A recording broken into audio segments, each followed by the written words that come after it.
What's up? What's up? What's up? Hello, everyone. Welcome to another episode of a Stoked podcast, episode 43. Wow. Been doing this for 43 episodes. Where has the time gone? I know a lot of you guys are out. Well, before I even go in there, my name is Javon Stokes. I am the owner of Visually Stoked Media. I'm a writer. I'm an artist. I am a publisher of Heat and Strong, my two independent books. Been doing this for almost 6-7 years now. For those people that don't know me, for those people that do know me, I shouldn't have to keep introducing myself. Today, I didn't have a guest today, but we had a discussion on top five this past week about marketing and comic books. And I said to myself, there's a bigger discussion here. And I kind of put it out there. I said I wanted to do an impromptu show. I was actually going to take this week off, being that it's the week of Christmas, but this really came to me. And so that's why, I put it out there, and I was able and happy to get quite a few, of my fellow creators who reached out and said they would do it.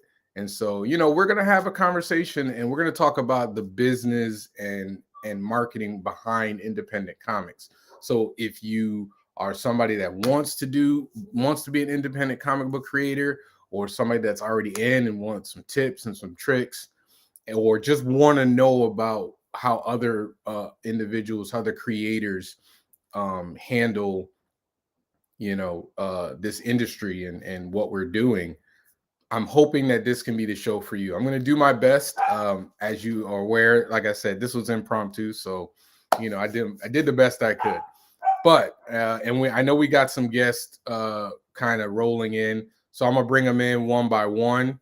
The first one is a gentleman that this is actually the first time we've talked. We've spoken on Facebook. I know y'all hear that a lot, but gentleman, artist, I believe, and a writer. Can you nod? Nod. You're in the back room. Can you nod? Artist and writer.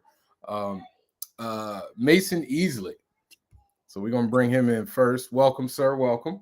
Hey, thanks for having me. Yes, absolutely, man, absolutely. I actually pulled up. I got graphics for everybody. I was eating my dinner, so I'm slow on the uptake. But welcome. So next we have a young man. Young man. I sound old as hell right there. A fellow creator who is he on? Is he available? I see he's live on the background, but I'm gonna bring him in. Hopefully he comes in. We've met, I think, once or twice, but he's everywhere, man. I swear every time I go to a con, I see him. Javier Cruz Winnick. You want to? That's me. I just can't see my face. Like the yeah, man. What's up, man? You hiding from the law? I'm trying to figure out. This is a new platform for me. So I'm trying to figure out. I got the camera going. Okay, that's all right. Well, while you working on that, we'll bring in. Oh, there he is. There he is. No, it's crazy. I don't remember the first time we met, but I know we met a few times. It's just so crazy. So we're gonna bring in another one. This gentleman I probably talk to as much as I talk to my wife. We do top five together. We are on a text thread all the time. This is, he's a brother. He's become a brother, even though we've never met physically in person. But he's got his own store. He's everywhere on social media. He's one of the best young writers in independent comics, Mr. Danny J. Quick. Yeah. Where you at, Danny? Brother Javon, I'm on the road. That's why you can't see my face right now. But I wasn't gonna miss this conversation. I'm here. Okay, all right. We still waiting on a couple people. I know we got Mr. Brian J. Lambert. He's coming on, and then Lonzo Starr said he was gonna pop in when he could. But we got enough people here to get a conversation going. as I was saying, we on our episode top 5, at the end of the episode, a gentleman came on and we had a discussion about marketing in comic books. Not only marketing comic books, the kind of how anime and manga have kind of not only bridged the gap in American in American comic books, but have exceeded where regular American comic books regarding like popularity.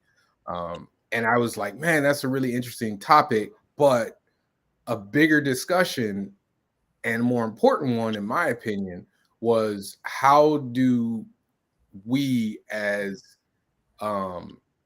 black, not even black, just independent comic book creators, like how do we go about doing our business?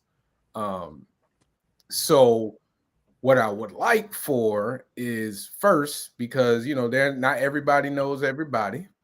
Can each of you introduce yourself, tell us what projects you work on, what you're most famous for, what your background is, just real quick. We can start with Mr. Mason. Okay. Hey guys. Mason Easley. I've been doing comic-based stuff for probably about 15 years now. I started with my original series, Psychosocial Kai, and I did it via webcomic for a number of years. Then I hooked up with Legacy Rising Comics, one with Mike Watson, Victor Dandridge, Ren McKenzie, guys like that. And I started my second series, which was Legend of Azure. And I finished that series about a year ago. Did a Kickstarter, was it was pretty successful, and I'm going to bring Psychosocial Kai back out, finish that series next year, and that'll also be a trade. So pretty much what I do, and I've done work for Upper Deck, sketch card stuff, some tabletop gaming stuff, things like that. So. And that's awesome, brother. We gonna go with Javier. So I had to change the background real quick because this is your dog right here. This is volume 1 of my series, A Reason to Smile. So just hello to everybody. My name is Javier Cruz Winnick. I am the author, illustrator, the creator of the A Reason to Smile series. I was able to start out with this book back in 2014. And now I have 4 books in the series that tell the story of Luisa and her friends trying to find the bright side of the world that they all live in. And like you said, I'm at shows. I used to be at shows all over the place before the pandemic, and then now I'm trying to figure out my space in the world. But that's me in a nutshell. I get that. I understand about trying to figure it out now that I got COVID running everywhere. All right, Mr. Quick. What's up, everybody? It's your be quick. I've said so many times. It just comes out now. I write called the Ace Blade, as well King Supreme for our company functions.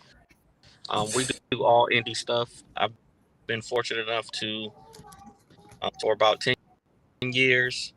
I'm enjoying it. I'm having fun learning and growing beside others and learning along the way. I don't know everything.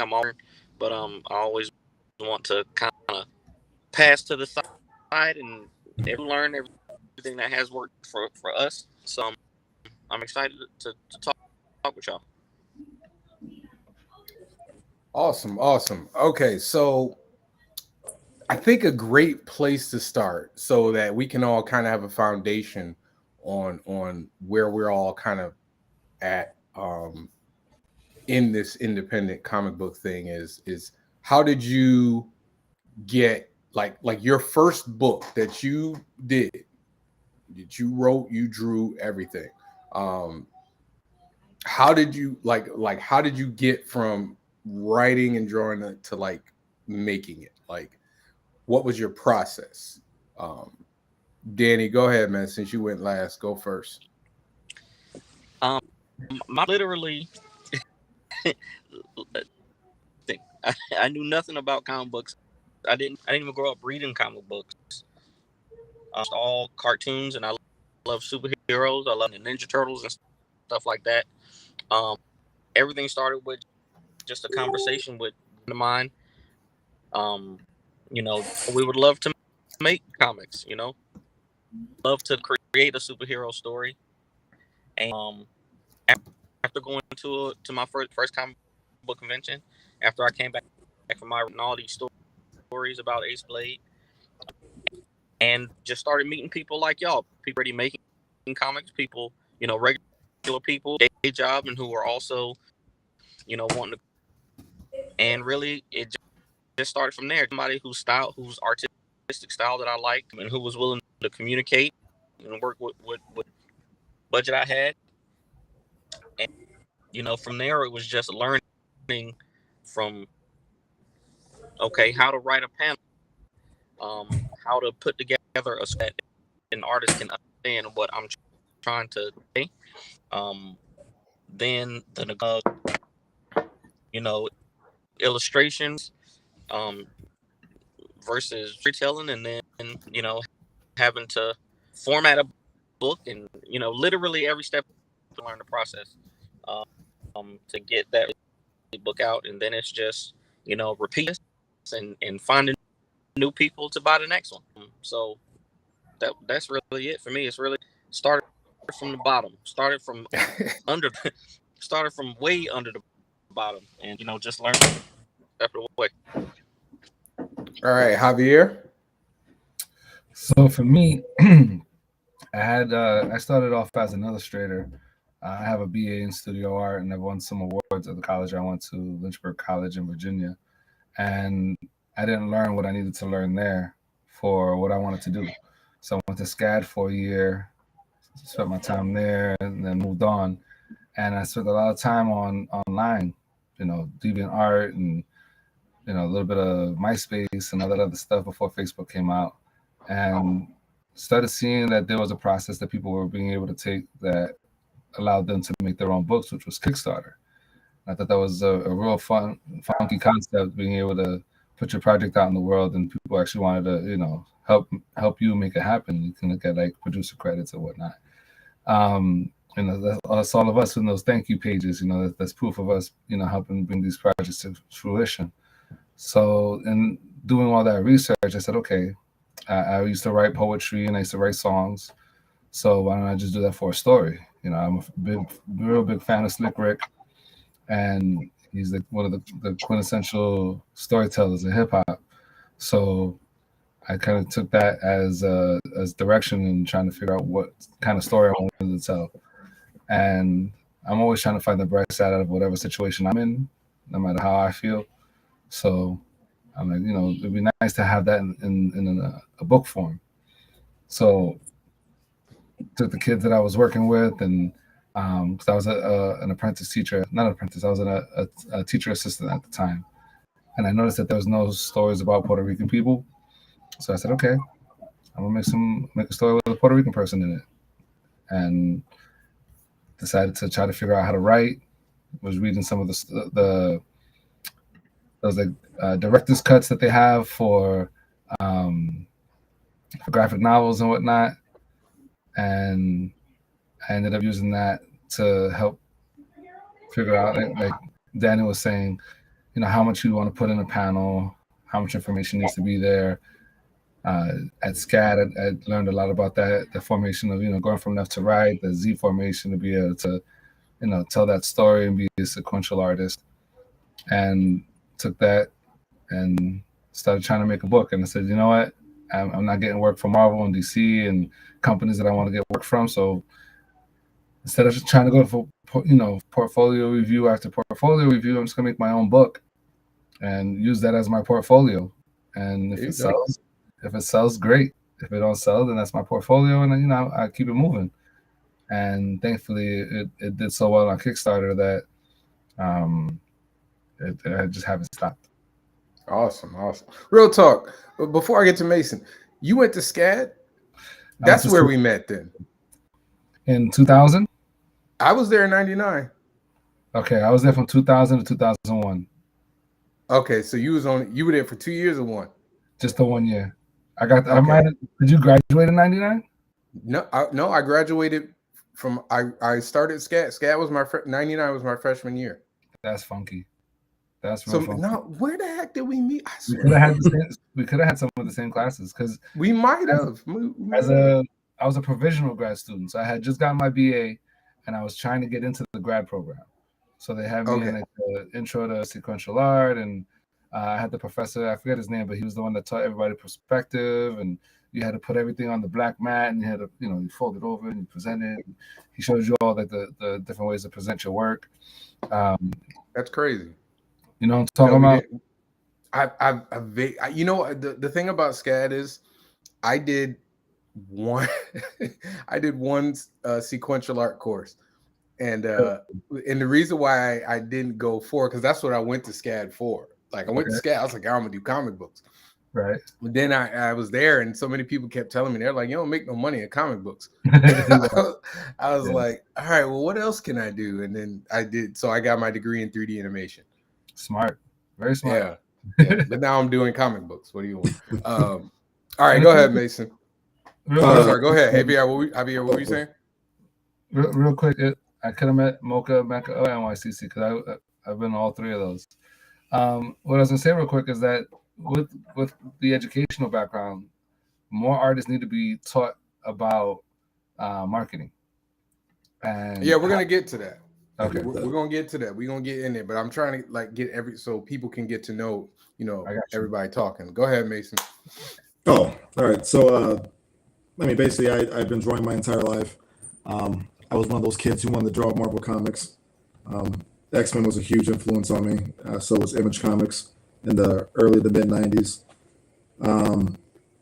My goal was to eventually become an artist at Marvel, but once I got to know more about the industry, I got a little bit more, I don't know what the word is, disillusioned with it. So I decided to try something different, do self-publishing.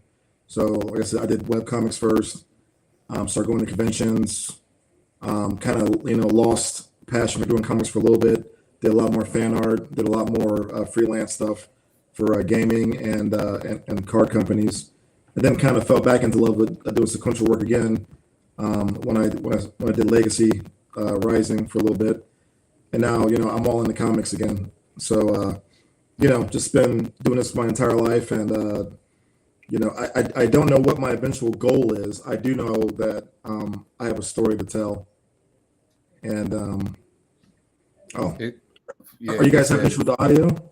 Just a little clicking. It's like clicking. Clicking? Yeah, I don't know if you got like headphones. Maybe that might do it. I'm not sure I do. I can see if I got some. But yeah, that's pretty much my bio. Just an illustrator likes to do comics. Awesome. Hey man, listen, you gotta start. You gotta start somewhere, and you gotta be there at some point. Okay, so basically, we all kind of reached that. If I feel like we all have in common that we wanted to do something with the big two, but we kind of realized that there is that we weren't getting there the route we were taking, so we decided to make our own route. If you don't really agree with that, but so we all have made books, we all have sold books. My question, and I told you I'm going to talk from the business side. If there are some organizational strategies or information that you don't want people to know, you don't have to answer. But I really want people who are trying to get into comic books or people that are already in comics to either learn or we got one more. Oh, okay. Let me get my man in. Let me get my man in first. We got Mr. Brian Lambert from Wingless Comics. He's just giving us the black square today. Brian, you there? Brian? All right, I'm gonna let him get that taken care of. But anyway, so let's get into the weeds of it. We all make comics. We all sell comics. What do you guys feel is your most successful way of selling comics for your respective companies? Meaning distribution? Meaning, do you find it easier to sell comics and events? Do you find it easier to sell them through the store, through the website? What way works best for you and why? Javier, you want to go? I think Mason is working on his audio. For me, my stories are more obscure in the fact that they're less typical comic books. They're more of like an amalgamation of like a children's book and a comic book with the way that the story is being told. So it's not the typical book, right? What I have found is that when it's been in stores, it's sold better as a hardcover with the added features that come with the hardcover versus the softcover. But by and large, they sell kind of equally when I bring them to conventions. So actually being able to talk to people face to face, being able to share with them a little bit about why the story matters versus just having a your first time looking at the book and wondering whether you want to spend the money on it. That always helps. So I like to have FaceTime with my customers, and the conventions make it so much easier to make that happen. Okay, cool. Brian, you there? Brian, you there?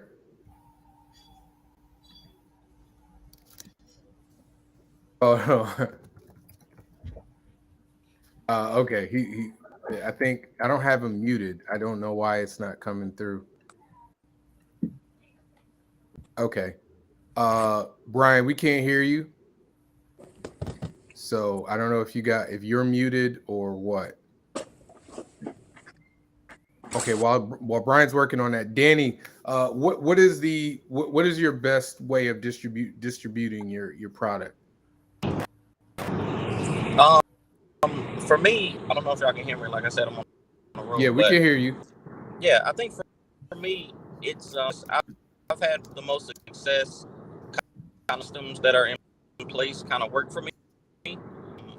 Social media, they billions of dollars into these algorithms that have helped reach the and just letting the comic book system that we all feel for these superheroes and things like me. So kind of just building my little place that and then letting live and letting it find the right people. Javier said I love getting in front of people. I love but I seem to have less availability to do that these days. I got to as many conventions as I want to.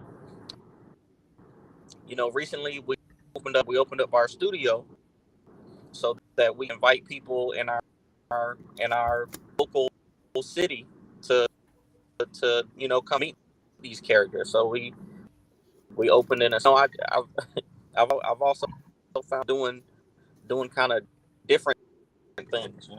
We opened up escape room, which is the opposite of the Disney way. We opened up an escape room so you can have an experience, and then while you're in the room, we can tell you about Ace Blade and King Supreme and Lumberjacks, superheroes that we make, and you can see them right alongside the superheroes that you know and love. So we have Spider-Man comics in there and everything. Also have other indies that we can tell you about. So kind of just those that letting the systems that have been in place work, but also never being afraid to try something new. And those things have worked for me. Okay, Brian, we still can't see you, man. Are you talking? Because I think Brian said he can hear us, but we can't hear him. I don't know what's going on, man. You know how it is. I can hear you, but you can't hear me. Okay, he's gonna reset. That's Devon is not the blacklisted guest man. If you're gonna at least let him on camera. I don't know that blacklisted him. I'll give him the link. Shut up, Danny. All right, Mason. What about you, man? What's your best distribution method? For me, it's been, and again, I'm sorry about the audio situation. I'm going to try to get that worked out. It's all right, man. For me, it's really been comic conventions. I mean, I've sold through websites and I've sold stuff through Kickstarter. But for me, it seems that I get better audience retention through comic conventions. Just that face to face, the pitch, selling to people in person has been really good for me. And I get a lot of return customers too. Like when I go back to that show the following year, like, hey, when's the next issue coming out? When's the next book coming out? Just a lot more feedback from that audience than I did get from what I got from Kickstarter or even through Facebook and other means. So for me, it's been good old fashioned comic conventions, just pitching to people in person. Yeah, I would probably have to agree with Mason. Like for me, it's always been conventions. I sell way more books. If I did 5 conventions that year, I'm probably walking away selling with about like 500 books total. It's really difficult. It seems like people don't really like buying. Like I'm speaking for people, but this is my own personal thing. They don't really do, go to the website and buy the comic. They would rather go to Kickstarter and support the Kickstarter, but they don't want to like just buy directly from there. So it's either, Kickstarter or what, yeah, or it's either Kickstarter or the cons. What were you saying, Javier? I'll tell you one of the trepidations that I had back in the day was, and some people might still have this issue, is that going to a website, you don't know what you're dealing with. You don't know what you're going to get. You don't know if you're spending your money, you're going to get what you're spending your money on. You don't know there might not be a return policy on the site. So you don't really know what you're going to deal with. Whereas if you going to Kickstarter, you know that that's a reputable company. They have a track record. If you go to Midtown Comics, if you go to Jim Henley's Universe on the website, they have a home base. They've got a customer service. They've got all these things that are in place that make you feel like you're in a store, an actual store. So that's why I've never really put, and I think I haven't even thought about it till today, but why I might not have put the energy into the website as much. It's there. You can go there.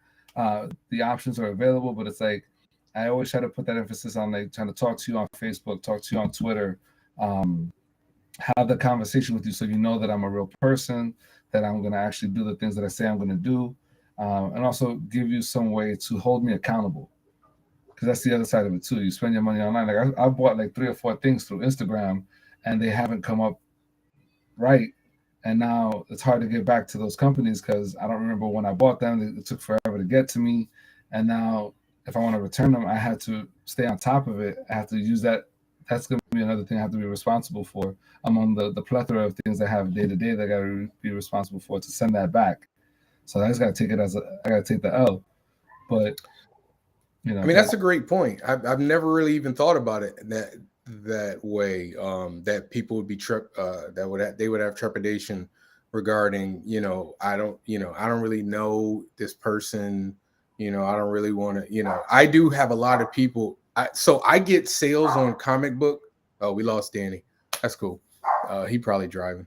I get sales on the website after discussions with people at the conventions. Mm-hmm. Now that is where the websites kind of work.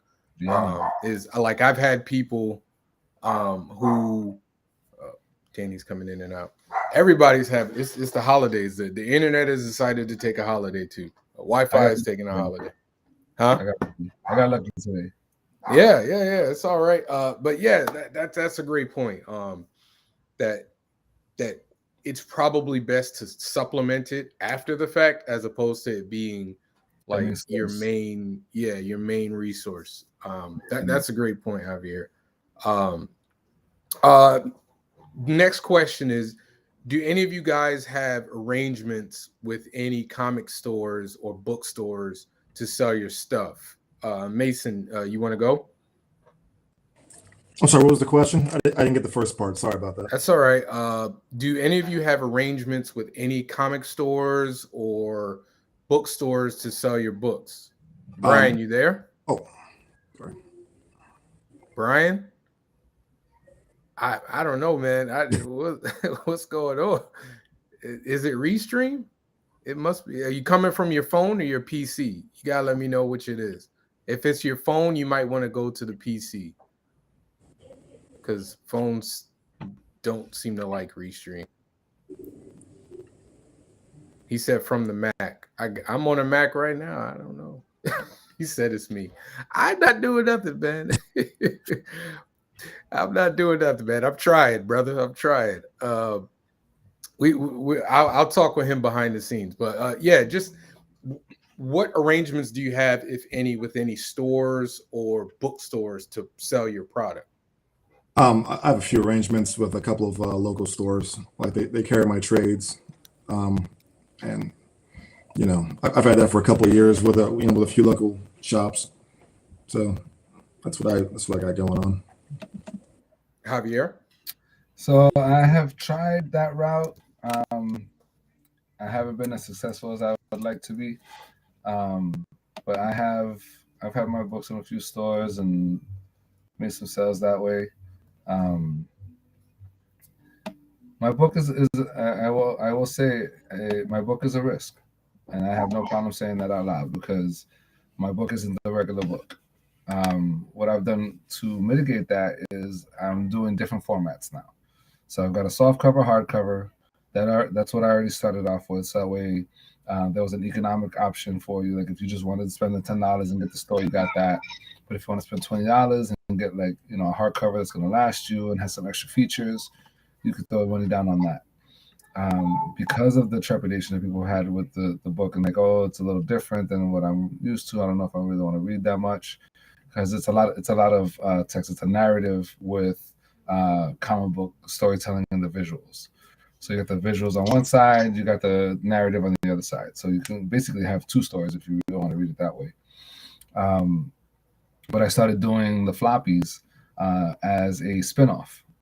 So I did the two hybrid books. I did a straight up children's book, and then I did a short story floppy, which is the most recent story, and that is that's like a traditional comic. So I haven't spent the time to try to talk to any of the distributors yet, but I think I will once issue 2 is done.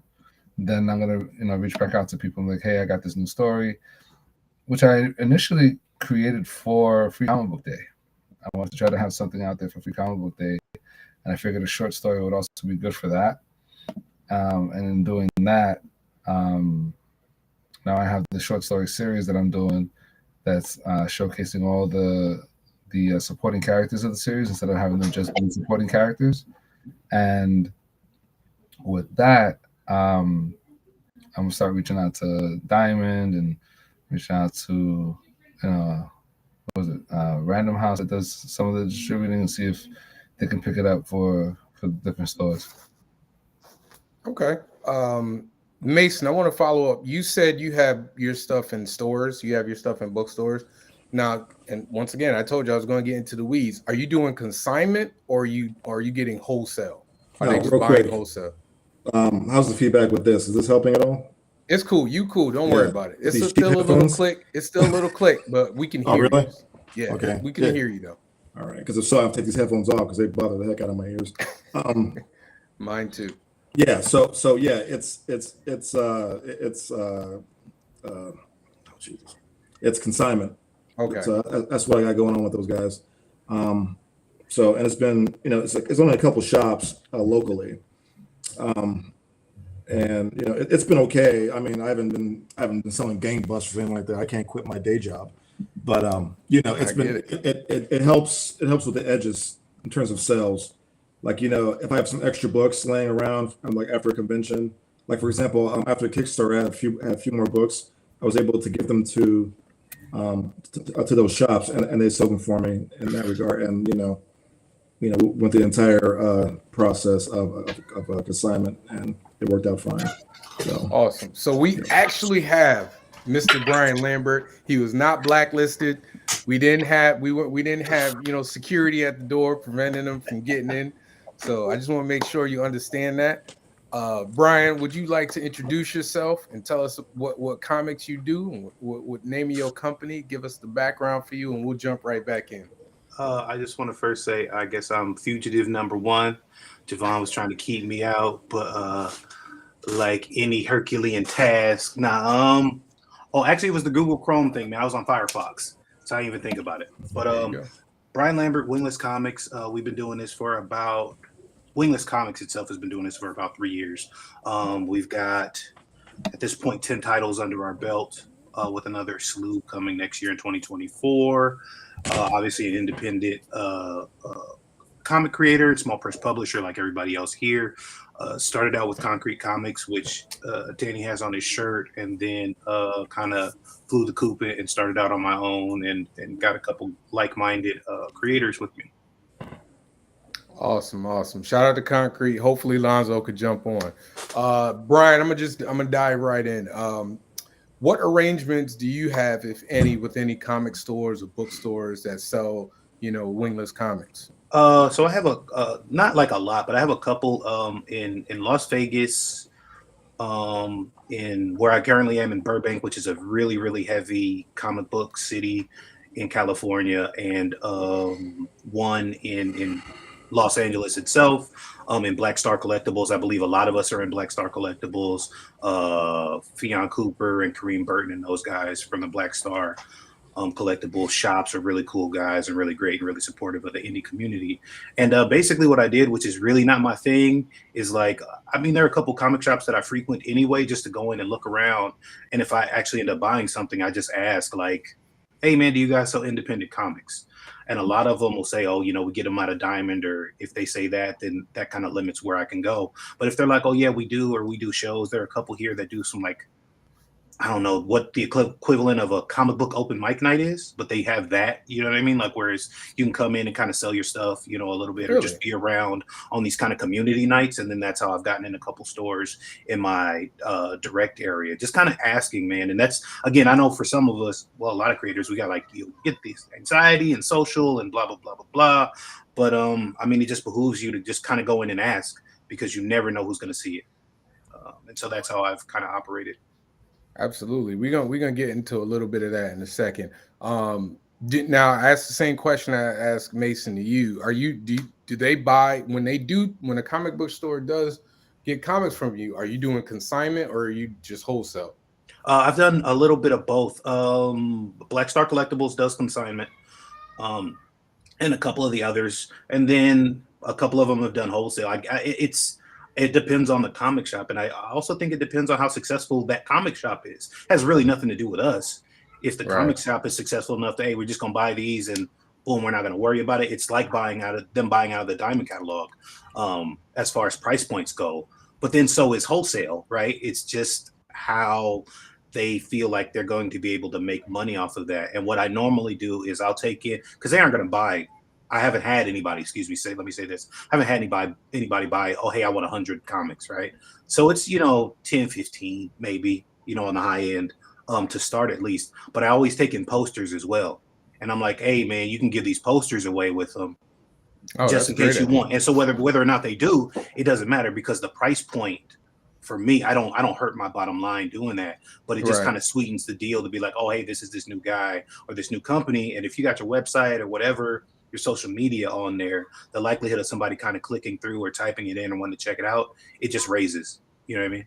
No, that's a good point. Actually, I like that idea. I might just steal it. I'm just hey, honestly, man, if you do, I'll put you on my the where I get my posters done is very, very reasonable, like beyond reasonable or whatever. So if you want me to put you on, I'll shoot you the info later, man. They're really good, top-notch stuff, and quick turnaround, the whole deal.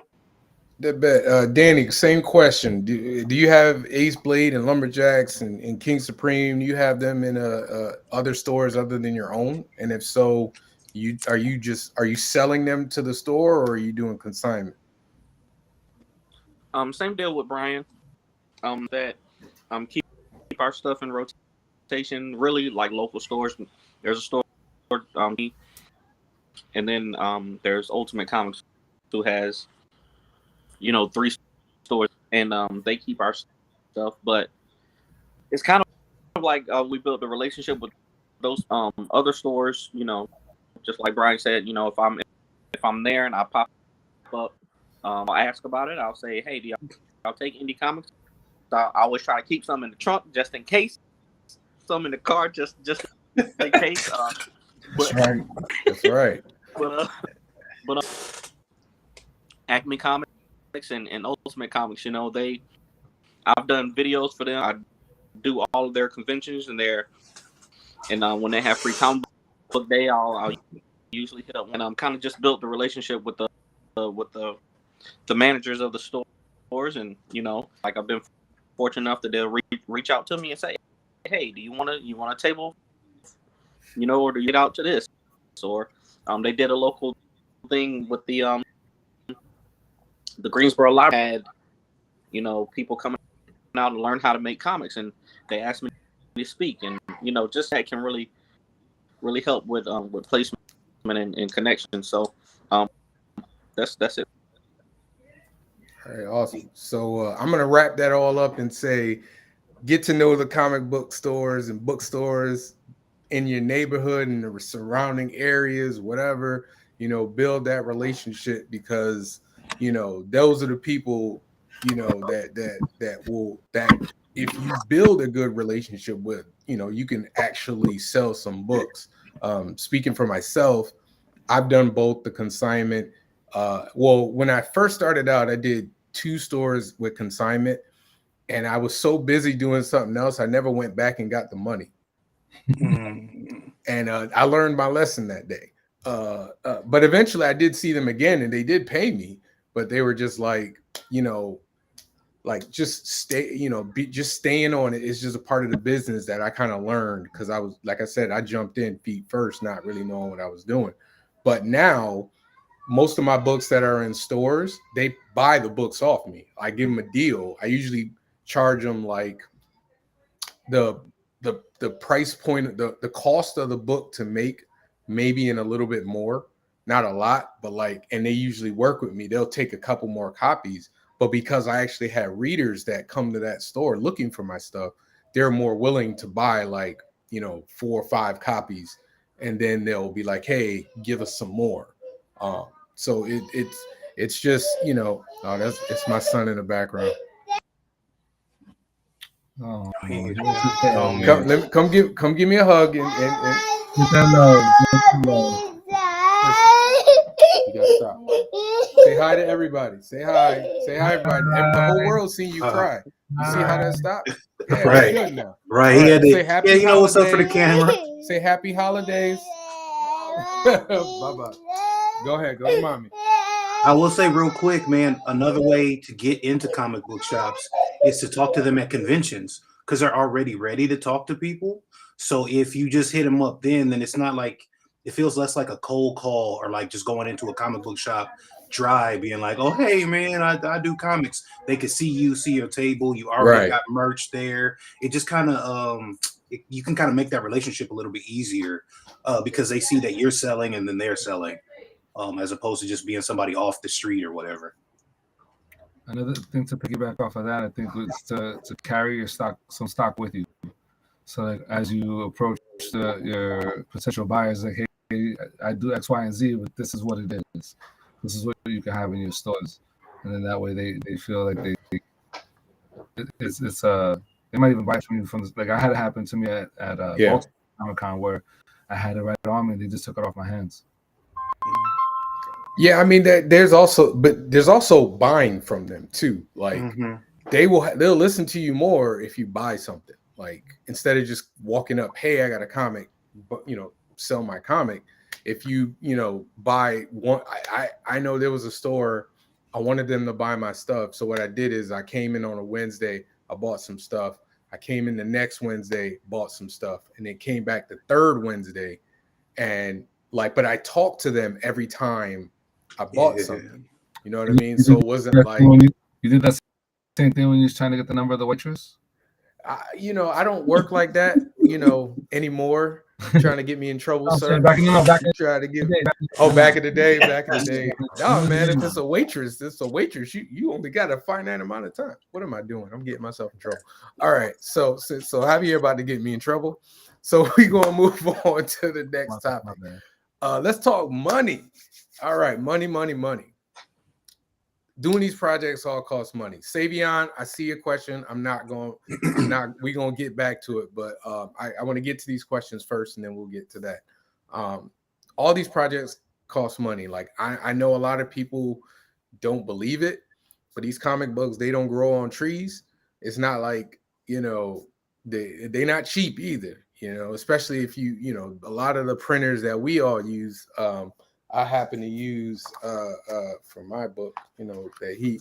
I happen to use Comics Wellspring, who treated me very well to the point where I even did like a little promo for them at one of these cons. They cost money. So for your initial buy-in to the industry, how did you come up with that money? Did you do the Kickstarter? Did you have to save up? How did you go? Let's start with Danny. You there, Danny? Yeah, I'm still here. Danny out there doing dishes and stuff. Come on, right? Man, Don't get him in trouble now. But the 4 different rooms, Danny. Pick us. Hey man, I'm chasing my around just like you are, bro. But no, Kickstarter, crowdfunding, my own pockets, the methods to get it started.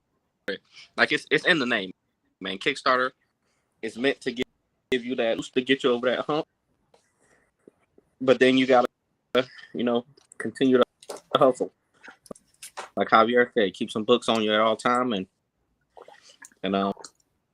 take every opportunity. The first, it's crazy because the first Ace Blade book, we had Neil Adams do a variant cover. We had dang on Joe of Kilowog. He did a variant cover.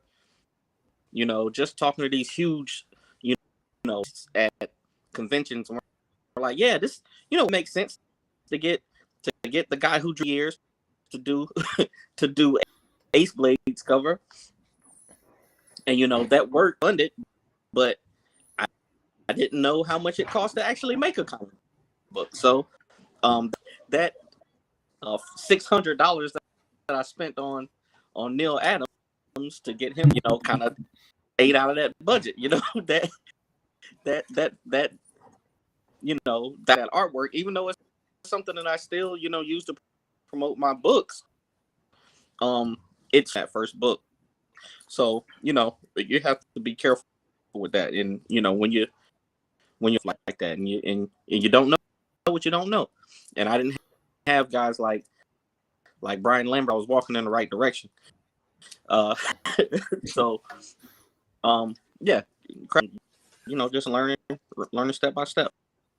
All right, Brian, your first books, were they out of your pocket or was it a Kickstarter? So a little bit of both, technically. So my first book, my very, very first piece was with Concrete Comics. So that was out of our own pocket. And I wish Lonzo was here because we kind of cut our teeth doing that first Kickstarter together and learning everything. But we produced the art and we produced the majority of everything going into that. But the plan and the strategy has been since that, especially for Wingless Comics, I can speak for that, is that first book comes out of your pocket, right? But your marketing strategy, your Kickstarter strategy should be to where you never have to do that again. Or you do the smallest portion of that. Your Kickstarter should make enough to fund the next book, because then otherwise, why are you doing it? Can I ask a question? So let me make sure I get this straight for everybody. Is the first book you do, like, Super Dude #1, you pay for out your pocket. Yeah. But are you doing a Kickstarter for Super Dude #1, or are you doing a Kickstarter for Super Dude #2? So technically, yes. The answer is yes to both, right? So that first book, Justice #1, was produced, paid for, was not completely finished when we launched the Justice #1 Kickstarter. Okay. But the Justice #1 Kickstarter is a pre-order campaign, right? Gotcha. So the book, by the time the campaign is done, the book is already done. and everybody who ordered it gets the book no matter what else happens in the world. Okay. But the strategy is such that you should make enough money to where you have enough to produce the next book. Bet. Okay.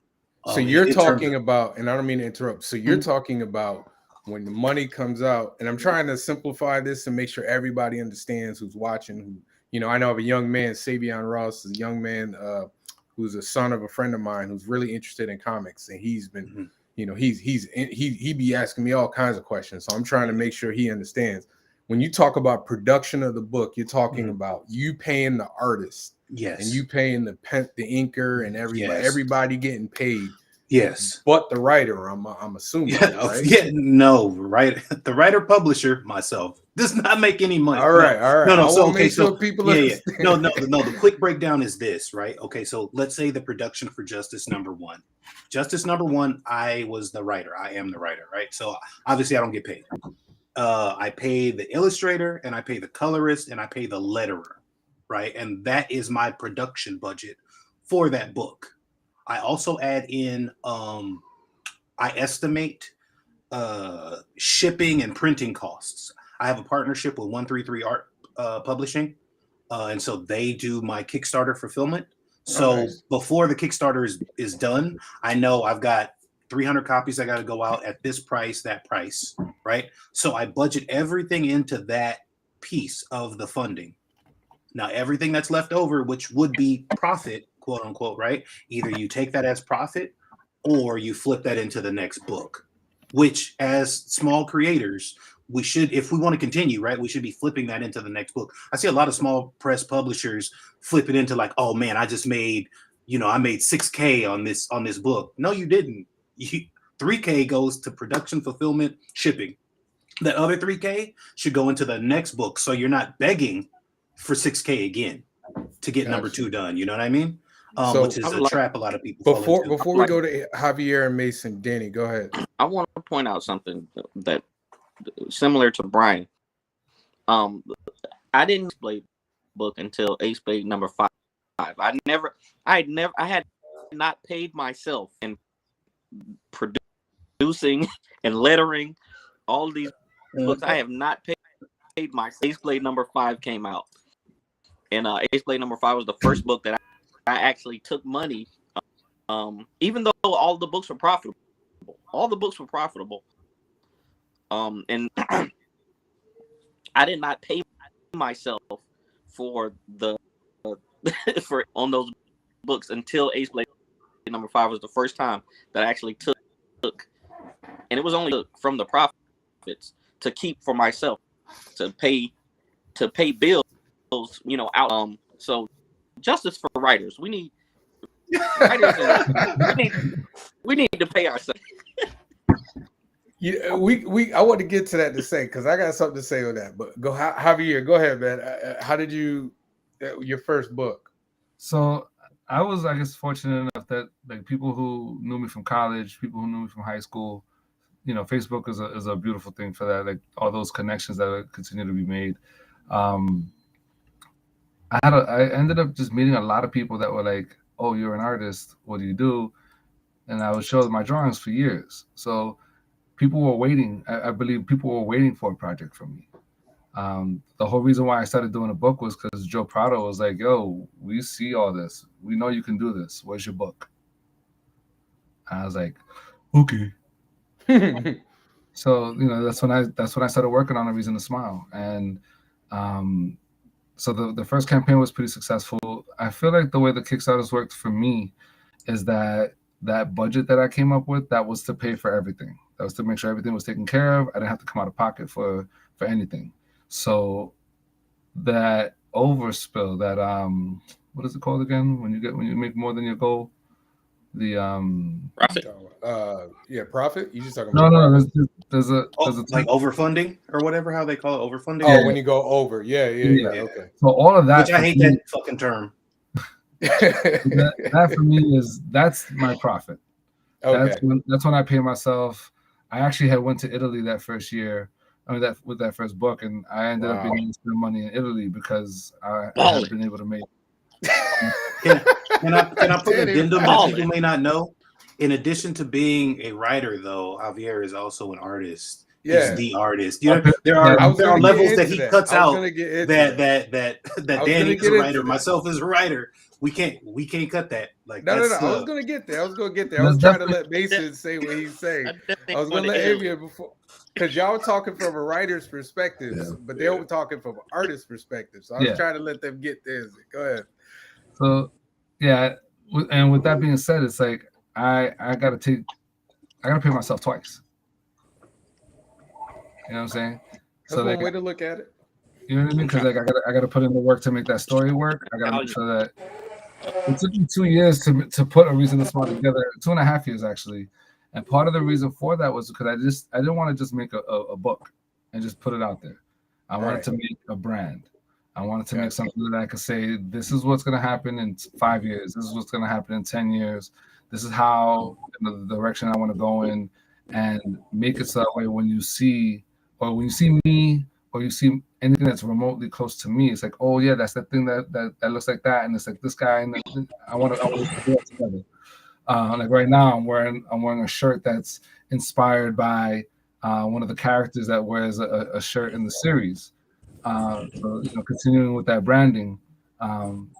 So with the Kickstarter, I was working as a teacher assistant. I was only making like $36,000 a year. So I was like, I wasn't coming out of pocket for that. I got you. But at the same time, even now with the books that I do now, the way I look at it is Kickstarter is an amazing thing that allows me to show the world this is the potential. This is where I started. This is where I'm going. Get on board with me. Come with me. Take this journey with me. Because it's something that for me, my product, my story it's supposed to be food. It's not just entertainment. You know what I mean? It's supposed to feed your thoughts. It's supposed to feed your mind. It's supposed to help you replenish when you come home after a day's work. So that's how I'm trying to push my journey. So with that being said, I've had a pretty decent amount of success with the first 2 books. Then everyone told me not to do the board book. Board books don't sell. Blah blah blah. I was like, no, I'm gonna make this happen. And I feel because of my energy and my passion behind my work, it did well enough that again I had some over that I was able to then put into me being able to have a little fun afterwards and say, hey, let's celebrate. There you go.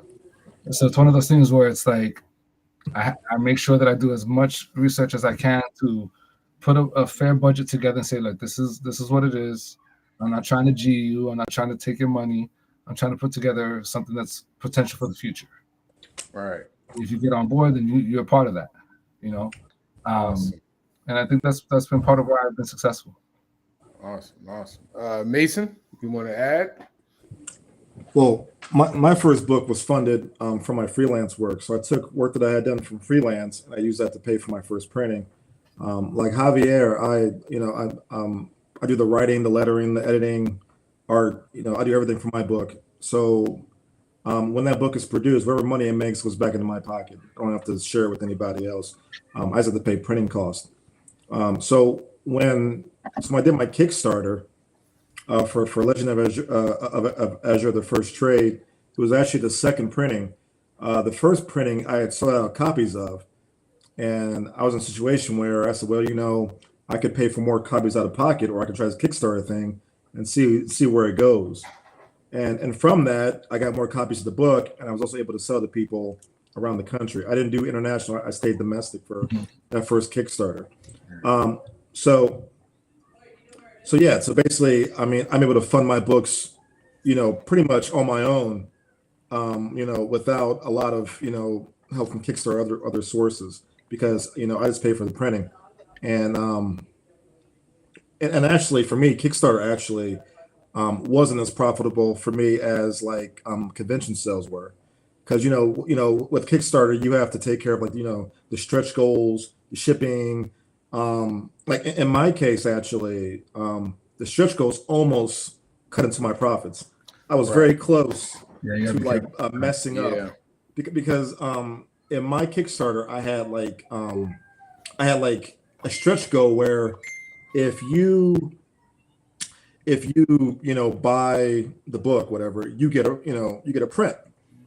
And so I miscounted the prints that I needed, and turns out I needed like over 100 prints in order to fulfill that order, and I almost screwed myself. So because of that, my profits were actually lower than what I thought they were. So long story short, for me, Kickstarter wasn't as profitable for me as a convention might be. That's my experience. Now, I do think Kickstarter is an amazing tool, as Javier and Brian said, to get your stuff out there to an audience that might not be able to, meet you at a convention, might not know about your stuff otherwise. So yeah, I would use it for those purposes. I wouldn't necessarily use it as like, hey, I'm going to make $1 million off Kickstarter. As like a get rich scheme, as I see Right. some people trying to use it as. And So you don't I want to don't be think you should reading use it that Rainbow? way. Say what? You don't want to be reading Rainbow? No. Camille in the first day? Yeah, I think you should use Kickstarter, as just a way to get your IP to more people, and make money, in other ways, find other ways to make profit. I mean, obviously, you see people making like 2 million, $3 million of Kickstarter, you're like, ooh, that's great. But, you don't see, the 10% that KS takes off the top. You don't see all the, the massive shipping cost, especially if you're shipping overseas. You don't see like the packaging costs, like all these little things that add up to the point where, by the end of the Kickstarter, once everything's shipped and packaged, you're probably making a little bit of money. And honestly, as a person who does everything on their own, who's like a sole creator of my comic, I don't know how guys who have teams make any money whatsoever, because I mean, all that money has to go out to your creative team.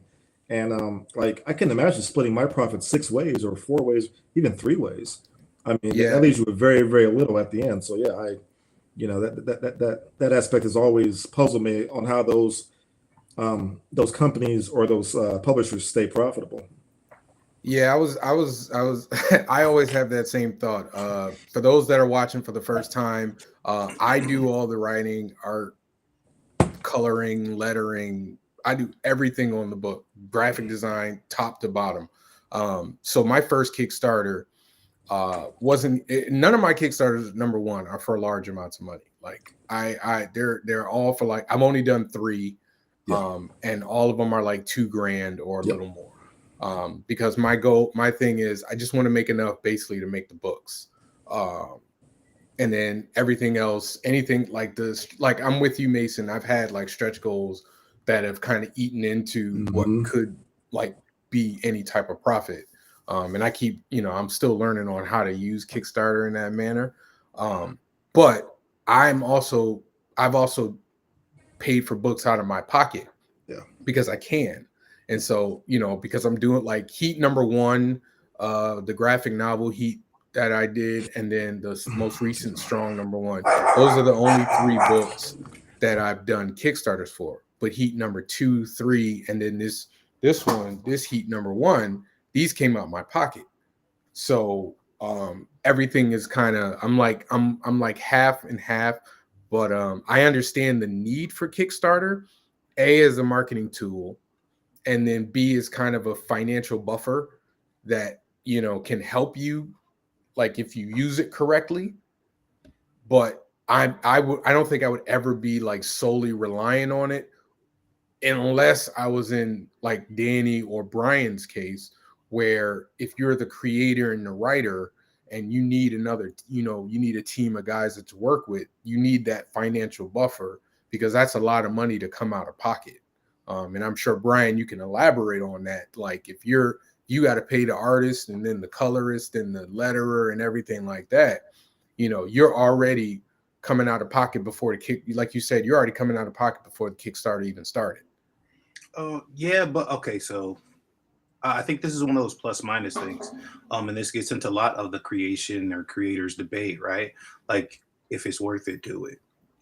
I don't like any creator that would be never like, talking about it not being worth it. Yeah. No, I mean in terms of like spending the money, right? Because what I mean is like you're gonna make that money back.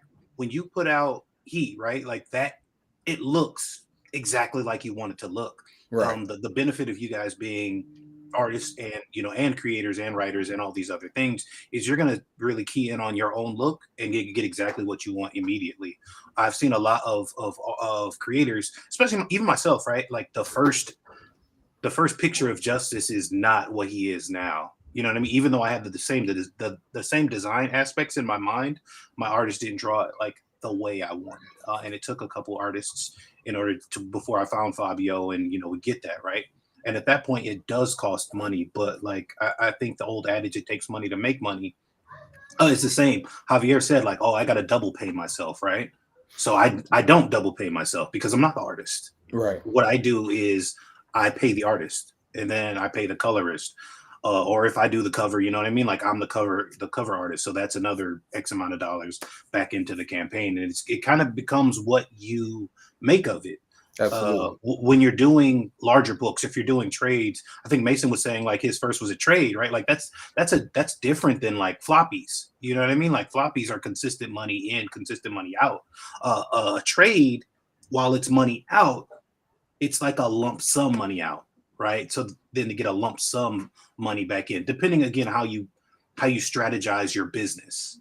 And again, it is much different if you are the person who's doing everything from top to bottom, but you're still putting in that time and sweat equity and all these other things, unless this is your primary job, right? Whereas it might only take me a month, 2 months to produce Justice. It might take you guys 4 to 5, right? Because you got to take the time to do each piece yourself, as opposed to me being able to, okay, I got 10 pages done in 3 weeks. Now I'm gonna send them over to my color guy. He's gonna get them done in the next 3 weeks, right? Which means that he'll get the next set in the next 3 weeks, and we're done. Because that whole time, oh, I got the flats, I got the final black and whites. I can go ahead and letter this. So my production can, again, depending on how I do my business, is potentially faster.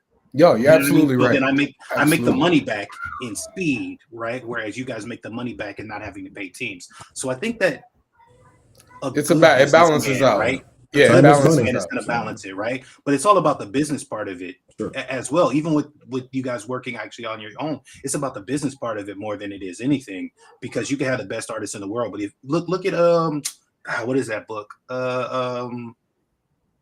God, what's the one with the really great artist that everybody likes? And I can't think of it right. Battle Chasers. Battle Chasers. Joe Madura. Yeah. Look at that. Like they couldn't stay on time. They couldn't stay on schedule. The book goes, where it goes, because the business part of it wasn't handled right. Joe Madura is a great artist. Like he had great writers on it. Like everything should work. But why didn't it? Because they didn't plan it correctly, even though they were doing a lot of the stuff in-house. Well, that and he was getting paid to do video game stuff. Well, this is true. It's also true.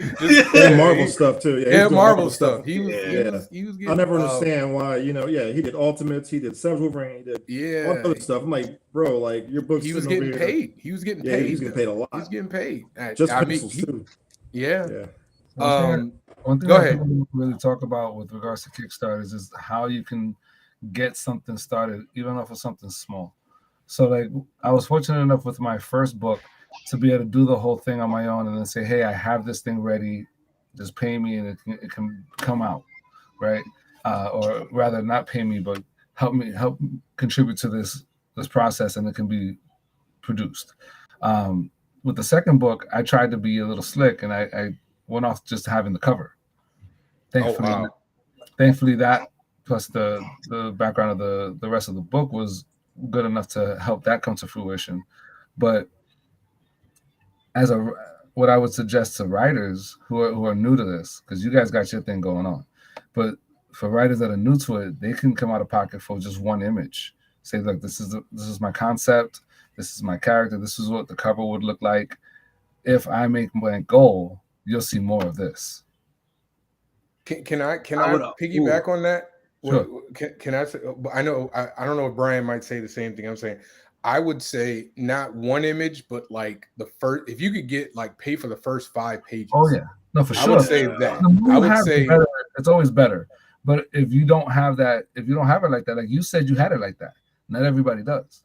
So this is what I would say that the pitfall with that, right, or the potential pitfall, and this is one that I've seen in actuality, is that somebody will be like, "Oh man, this is one." If you just throw up a cover image and a blurb on Kickstarter, no one puts into that campaign. It's got to be an insane image for anybody to like put in money to that. That's one part of it. But let's say you get funded, right? If you are that person that only knows how much your cover costs, you don't know any of the other costs of the book. So you haven't budgeted or planned for that, right? So you get this money back for sure. Yeah, exactly. So I think that's a big part of all small press publishers, all of us, right? Like either you jump into Kickstarter and you have no idea what's going on, or you do a lot of research to see how much you should be selling it, what your price point should be, so that it is, profitable. Because otherwise, you're just in this cycle of it just never ends. You know what I mean? Kickstarter is not it's not a guarantee either, man. Yeah. It's very much you need to research. I know a couple people that were like, "Oh, I'm gonna put my book out," and I'm like, "But have you promoted? Have you marketed on Facebook? Have you done this, that?" And they're like, "Oh, I've told my friends about it. I've told my family." Bro, your friends and family will help you once. Yep. Right? You can count on them for one. 100% count on them for one. You get for one. Yeah, you're right. But yeah, right, exactly. But what? Because people look at comics as like, oh, they're doing this comic thing, right? That's and cute. They're like, let me give them some money. That's and cute. it's like, that's cute. Yeah, right. And it's like a one-time. They think you only need money once, and they're like, but you did the comic though, right? Like you finished. Yeah, they're like, I got the comic. Doing this again. Yeah. Like you need more. And also real fast too. Like I got a lot of people who bought my book. And I'm like, okay, cool, man. Have you read it? Ooh, and they're like, oh yeah, well, it's in my to read pile, and I'm like, oh, you haven't read it yet. So then, again, this is mostly like the Kickstarter crowd. The convention crowd reads them and comes back and say, hey man, when's the next one coming out? The Kickstarter crowd's like, hey man, I got your book. Did you read it? I'll get to it, soon. So that means when the second one comes out, the next Kickstarter comes out, they might not back it because they haven't read the first book yet. Yeah, I feel bad, but that Mason just described me. But I write and draw and color my own book. I ain't got time to go through my stack of Kickstarters. You know what? I feel like we all do that, but at the same time, if I have a book, even if I haven't read it, there's interest there, right? Right. So if someone continues the series, I continue to back them because eventually, right? Like I'm gonna get to all these Stephen King books. You know what I mean? Like so eventually I'm like, hey, I'm gonna get there. Or I want to get there. So I feel like it's fair to look, I'm a novelist, bro. My novel was number one on Amazon. On Amazon in black male sci-fi, whatever my little category was for like 2 weeks. Nobody fucking read that book, bro. Not even my mama, right? Like, so I get it. It is what it is. Yeah. Well, and also I see people on social media when they're running a Kickstarter campaign, and they're like, I hate to say this, like some people actually like beg for people to support the Kickstarter. I mean, have you guys seen that where they're like, yeah, man, you guys can like my stuff, but why aren't you guys supporting the Kickstarter? Oh, I hate that kind of marketing. And I'm like, dude, that's not a way to get people to back you. Obviously, the content just isn't there. So that's why people aren't backing it. So I think sometimes we get into this loop where it's like, hey man, I got 2,000, followers on Facebook. I should get like 2,000 backers on Kickstarter. Yeah. And that's just not really how it happens, man. So I'm curious what you guys' experience is with that, because I mean I see that quite a bit. I mean, for myself, my first Kickstarter, I've told people on this show a bunch of times, it failed. It failed because I didn't know what I was doing. I set a high goal. It was like $8,000. I didn't know what I was doing. It was like $8,000. I think I got like 2. And I was like, oh, okay. And so I like backed off. And I think I came back like a month later after looking at other Kickstarters and doing a little more research. And I said, well, let me lower the goal to like $2,000.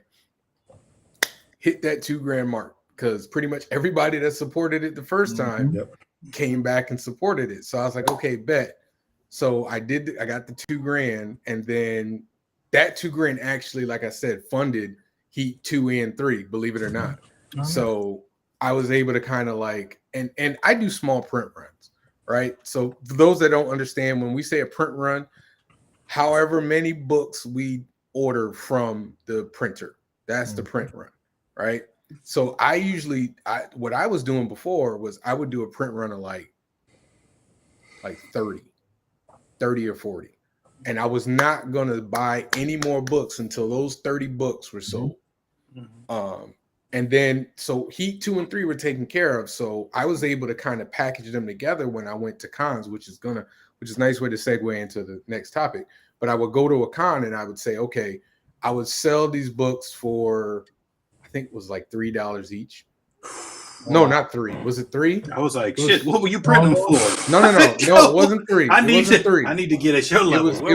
No. Well, once again, this was me at the beginning. So I was looking at the price of the printing, which was like $2.30, and I doubled it. That's what I did. I doubled it and sold them for like $5. Right. And so, but I went to Comic-Con and I was like, all right, I'm gonna sell these 1, 2, 3 for, I think I sold them for like $13. So somebody saved $2. So saved $2, got all 3. I sold out. The first big con I did sold out. Then I went, and then the next book I did was a graphic novel, was a 70-page graphic novel. Nice. That I did with a Kickstarter. So that Kickstarter that I did for that ended up funding not only the graphic novel, but my next #1 book, which was a 32-page book. I didn't even spend any money for it. So I was kind of doing what Brian was doing, but I just wasn't paying myself to a high degree. Like I ended up paying myself through Comic-Cons. So Comic-Cons is where I made my money, not Kickstarter. I decided a long time ago, Kickstarter is not going to be where I make my money. I'm going to print my books, and then I'll go to Comic-Cons and sell the crap out of them. And then I've got some money. I make enough that I can, put in another order of books, and then I have some money on the side. It ain't millions, but I paid myself. You guys have all been and done Comic-Cons. I'm trying to figure out which is the best one. This is a good one because no one seems to want to answer this question whenever I ask them. No indie comic book creator wants to answer this question. What's the average amount of books that you bring to Comic-Con? Which Comic-Con are you talking about? Does it matter? Let's say big cons. Let's say bigger cons. Oh man. For me, I bring soft covers and hardcovers. I brought the board books, and then now I'm bringing the floppies. The floppies is a whole nother world for me. So I have to figure out what that's going to be within this first year. But I learned that for the soft covers, I bring about anywhere between, for a small show, I bring about 15 to 20, and then 10 to 20 hardcovers for a small show, and then for a big show, 20 soft covers, and then at probably anywhere between 10 to 20 hardcovers. Okay. Brian? I do about 25 per issue. And that's just in general. Well, so let me say that I buy in 25 per issue. So it depends on what small show you're talking about, right? Because if you're at a small niche show, you sell more than just like a small show. And then if you're at a big show, are you in Artist Alley or are you in the main hall, right? Artist Alley, you might not sell anything. Main hall, you're guaranteed some sales. It just depends on what. So again, as a Black creator, obviously going to Black centered or focused shows, I'm going to bring more books because you have an audience that's going there specifically for that. So just like if I had horror books, I wrote horror books and I was at a horror show, I would have more there. But I do about 25 per issue. I'm going to switch that up a little bit because now we have a full 5-part trade paperback, right? So I'll just take 25 of those. I don't also need 25 floppies of each issue, right? I may scale back in 5 or 6 of each issue, plus that. But I feel like creators should bring enough books to sell to cover the cost of the show. Yep. So that includes your hotel, right? Yep. Your table. I don't really maybe count food in there. I mean, because you're gonna eat anyway. But like those big expenses, right? So right. So if you are selling your books at 25 a pop or whatever, because you got to trade paperback 30, 40, whatever it is, and you spend $100 at the show, to get a table or whatever. If you're at a small show and you spend $200 for your room, you need to sell $300 worth of stuff. So make sure That's you a have good enough point. stock for what that is. And I think that's a smarter way to do it, because people I've even asked, how many books do you bring? You shouldn't really be looking at books. You should be looking more at sales. What is your sales goal? Because that'll determine how many books you bring. That's fair. Mason? Well, for me, since I'm an artist, what I make at conventions is determined based on a variety of different sales. So I might bring like 25, 30 trades. I don't really bring floppies anymore, just because they're difficult to transport around. They get damaged really easily. So for me, I'm more trade centered now, and it's probably about 25, 30 copies of the trade for like smaller shows, and bigger shows maybe like 50 to 60 tops. But I make the majority of my profit at shows is commission art or like poster art, fan art, things like that. So I use that to prop up table costs and things like that, and also to support further printing of my books. So Okay. Yeah. So I know for me this year, I was always trying to figure out, and I might have told this story in here before, but that's okay. I was always trying to figure out how many books I need to bring. Like I hated not knowing. Like I would either always bring too much or not enough. And I hated selling out because I always felt like if I sell out, then I can't. Right. Like I could have sold more. But so what I did is I have a spreadsheet, and I have it blocked out for big cons. When I say big cons, I mean like Fan Expo, Dragon Con, like the big cons. Like I actually have it 3-day cons, 2-day shows, and 1-day shows. So I put in the information for each show, and then I average out how many books I sold. And then I take that information when I do a show. I go, okay, so I can tell you my trades that I just started selling. I probably bring about 30 because I know I'm probably going to sell about 25. My floppies, like Strong, I sell about 35 to 40 copies of Strong. So I bring like 40. And then Heat, I sell almost 50 copies per big show. So I bring like 50 copies. And I gotta say, like, it has been a godsend for me because I don't have to think about it anymore. I know 50, 40, 30. Now I'm hoping eventually like I break those and I'm selling more than that. But I'd say it's about average.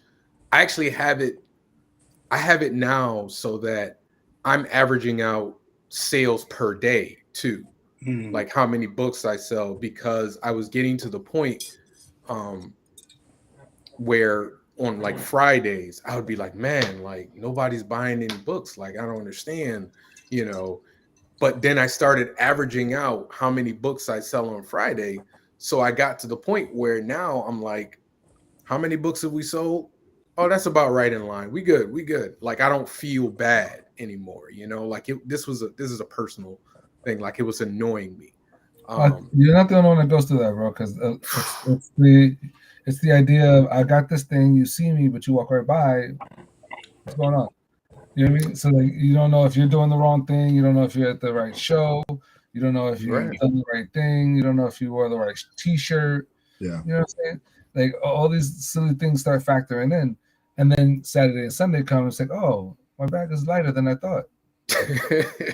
Hey, it's always a beautiful thing to leave with a lighter bag. Like, but I'm also like Mason, like I sell prints too. And I'm doing the same thing with prints that I do with books. How many prints does this sell? How many prints does this sell? How many do I need to bring? Okay, cool. I don't need to, like, I was doing crazy stuff. Like I bought like a ton of prints one time, and then I bought another ton of prints. And then I was like, wow, I have a lot of prints, but I haven't sold.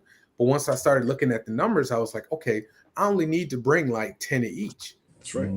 Like 5, not even 10, like sometimes like 5 of each. So every show now my bag is lighter but it's less money that I'm spending on the back end.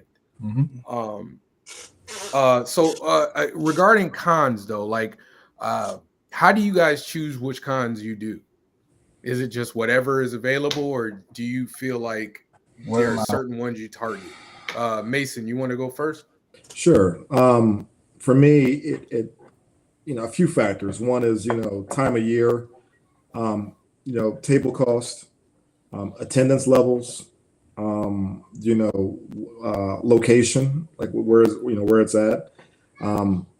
For me, I try to stay in my general area, but I do, venture down to like Atlanta, places like that, because I'm on the East Coast, and I would love to go to the West Coast at some point, but it's just like when you think about that, it's like okay, the cost of shipping your stuff across the country, table cost in California and Arizona, in larger cities, hotel cost.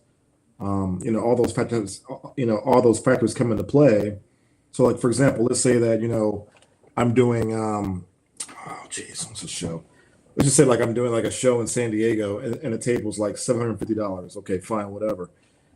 Plane ticket's going to be like $600. Getting my stuff, on the plane, if I can, might be another couple $100. Hotel is going to be ridiculous because it's Southern California. So before you know it, before you even get off the plane and you're setting up shop, you're about $2,000 in the hole. And so you got to make like $3,000 just to make it a good weekend. And, so those are things that you got to really think about.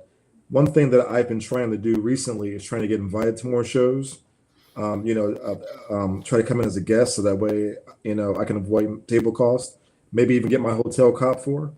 I've gotten that for a couple of shows, but that's more of my goal going forward. But I think for the foreseeable future, basically, you got to pay to play. So you got to buy yourself into those bigger markets, and I think the expenditure might be worth it. I just have to consider all the factors that come into play. Is it worth me spending $2,000 to get my IP on the West Coast? It might be worth $2,000 to do that. So those are things that you got to think about. Obviously, if there's a local show here in Ohio, like Cincinnati Comic Expo is a nice one. Chicago's 6 hours away, not a big drive. Those are shows that I can definitely hit up. But I do think over time, if you're like hitting the same area over and over again, there becomes a saturation point. People will say, okay, you know what? I've seen this guy several times, and they'll just move on. I think that as a creator, your goal should always be to, get your stuff into different markets, especially bigger markets too. Like, New York, Chicago, LA, maybe even like over in Europe, Mexico, things like that. That should be the goal of every creator. But obviously, once again, all that has to be factored into where you decide to go for conventions. Right. Brian, wait, hold on. Mason, you in Ohio? Where you at, man? Columbus. Oh, okay. All right. I got family out in Dayton. I was just there. That's cool. And the sad thing about Columbus is one of the biggest states in Ohio, and we don't have a standard Comic-Con. We have two major anime cons. And it's just very had strange. One, though. You had Columbus. You had GalaxyCon, right? GalaxyCon sucked. I heard different. Okay. Well, listen. So what happens? So if you're in Artist Alley, it wasn't great. I mean, a lot of it's based on location. Some people were like in the main aisle. So with that, yeah, they got great sales. I was like in the bowels of Artist Alley. Like I had people looking for me who couldn't find me. It was so ridiculous. That's why I stopped doing visit shows. Yeah, and the table was it was $300 for a table. Yeah. So at the end of the show, they sounded like a flyer was like, hey, since you guys are such great patrons, we'll give you a discount for next year's show. We'll take $50 off, and you pay $345. I'm like, wait, $345? Wait, what? So you guys are raising the price to $400 for this show next year? Now, that's crazy. Now, for comparison's sake, C2E2 The biggest show in the Midwest in Chicago is $460 a table. Those fools at GalaxyCon want $400 for an Artist Alley table. See, No. see. So yeah, for me, I didn't like GalaxyCon. I was very Okay. disappointed. So yeah, sorry. That's all right. But once again though, but hey, if you did well that show, I wasn't God there. bless you. I wasn't there. I heard. I actually I heard too. Before Brian goes on, I was supposed to do GalaxyCon. Like I had a hotel. Yeah. I had somebody who's going to split the table with me. Yep. But I didn't have enough product, and I didn't get a plane ticket at the time. Like the time when I originally was going to do it, the plane ticket was like $98 round trip. It's a difference, man. Yeah, but well. So real quick, I know who did well at that show. I also know where they were at on the show floor, and yeah, I could tell. Yeah, they did great because they were right where the crowds were going. But Artist Alley was awful, and for me, it's just not worth that. That coin flip where I might be in a great spot or I might be in a terrible spot, and and again, next year $400 is just too much for me to swallow for that show. I feel you. Even though Brian, it's local. Brian, go ahead, man. I kind of feel the same way as Mason. I've said I hate Artist Alley at this point, right? Like Artist Alley, before comics got like popular like they are now, and I don't, you know what I mean? Like just the way people kind of view them now, the general public views them now. I think Artist Alley was like a good thing because you had the vendors, you had the bigs, but then people knew, hey, I'm gonna go to Artist Alley because like I really mess with these people, right? But when you're talking about like the culture at large, Artist Alley doesn't have the same draw. But you know what I'm saying? Like you used to see big artists, and sometimes you still do. Like if San Diego, Rob Liefeld was like technically in Artist Alley, right? And you had a couple other people that were like technically in Artist Alley, so it brought some heads around, even though their Artist Alley is super small. But it just kind of doesn't make sense to. I make more money depending, again, a niche show. I made more money last year in the niche stuff than I did at LA Comic Con, bro. LA Comic Con boasts like, oh, we got 100,000 people coming through every day, but they don't give a care about Artist Alley, and they certainly didn't give a care about a niche Black artist, comic creator with his Black comic. And that's the being frank about it. The public as a whole didn't, and I was offered that table, right? Like I was a guest, but it didn't matter. So I did 2 days in LA Comic Con. I did Friday and Saturday, and I dwarfed those sales on Sunday when I had a friend who wasn't using his vendor booth in the middle. He was like, hey, just come over here, set up your stuff again, and you're good. And I was good. You know what I mean? Like I made more on Sunday, which is supposed to be a slow day, than Friday and Saturday combined. So I think with shows, you need to go where the sales are. There are this nation, this country, this place is still this country, this nation, this place. So I feel like as a seller, you need to be realistic about that. I'm not going to go into with necessarily, right? Well, maybe if I go to Fan Expo, but if I go into Utah, right, selling a comic book about a Black angel doing whatever he's doing, do I think my sales are going to be as good as they would be in California, right? Anywhere in California? No. Maybe again at Fan Expo just because of foot traffic, but I feel like you need to really research what you're going to do. And a lot of people want to jump in at like, oh, I'm trying to do these big shows and blah, blah, blah. And just because they sold $500 at a big show, they think they balled out. And it's like, nah, because if people knew you and if you had done the research, you might have sold 2,000 or 3,000, right? Or if you had been at a niche show, you also would have sold 500 and only paid $100 for the table. So you got to go where the sales are, and where the sales are is going to be different for everyone. Like I might not go to LA next year, but I think I'm gonna do Ontario again because your audiences are different, and on and on and on. And once you find a good show, continue at that show. Like Mason said, there is going to be a point of saturation, but if you're a person that continues to put out material and give back, like that point of saturation takes like a lot longer, longer to get to, right? I go back every year, and I got a couple people. We do Black Comics Day, man, down in San Diego. It's happening in February 10th and 11th. I go every year, man, and every year I got some new books. So people come to the table like, what you got now? You know what I mean? So I think that those kinds of things help. And again, there is no tried and true method. Go where people love you, bro. That's one of the things that like I despise about any industry. People, and I know we've all seen this creator, right? He'll get on Facebook and be like, well, why don't y'all follow? Why don't y'all like such and such comics, right? Why don't y'all like me? Everybody knows why we don't like him, right? We all know. Everybody legitimately knows the reason we don't like him, right? But that has nothing to do with his comic sales. No. So but I'm getting to the point. No, the point is it has nothing to do with his comic sales, though, right? Because on the other end, Cheesecake Books, and he's got his niche market, right? But he's always crying about the market he doesn't have, while also not appealing to that market at all. Go where you got love, bro. Like, it doesn't make sense to keep knocking on the door that will remain closed to you, right? Like, go where people love you. You know what I mean? And then, look, I'm always starting shit. Y'all know me by now. You are. It's not even just. It's just natural. It's not even at this. I'm not even. No, you're absolutely right, though. You go where your audience. Yes, it doesn't make sense when people go places and they're like, I didn't make any money 3 years in a row, bro. They didn't like you the first year for whatever reason. Don't go back there. Don't go waste your money, right? Like, if you go to C2E2, right, huge show, and you don't make no money, bro, don't go back to C2E2. Don't go back to C2. That's right. Oh, I got something to say on that. Or go back completely differently. Like, if you go to C2E2, like Mason said, he was in Artist Alley. So if he goes to GalaxyCon next year and he's in Artist Alley in the same spot, I'm not gonna feel sorry for him. I'm gonna be like, bro, you knew. You knew you should have got a vendor booth, right? Because you saw what was going on. That's you saw where the traffic was, whatever. So there is no tried and true method. You go where the money and the promotion is. Can I say something on that though?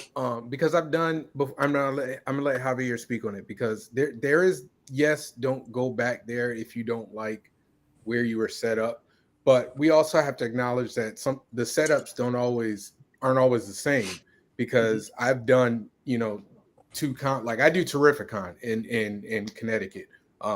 It's at Mohegan Sun. Mohegan Sun. Great show. Javier, I've seen Javier there a couple times. That's a great show, but their setup is not always the same. So like I remember Artist Alley was one time like against the wall, and but like it was against the wall, but they had like name creators interspliced in with indie guys, right? Which is the big difference. Is a big difference. Exactly. Yeah, I agree. And I've spoken with the promoter, Mitch, about that. Shout out to Mitch. I've spoken to him about that, and we kind of talked about that because I saw him at Baltimore, which I had a great time with, but I thought the way they separated, like they would have creators like all the way over here, like big name creators, and then they would have like all the indie people in Artist Alley. Now, Baltimore kind of bugged out lately with that. Right. Well, but now I'm one of the people that I think if you go to a big show and you don't sell, it's not your book, it's you.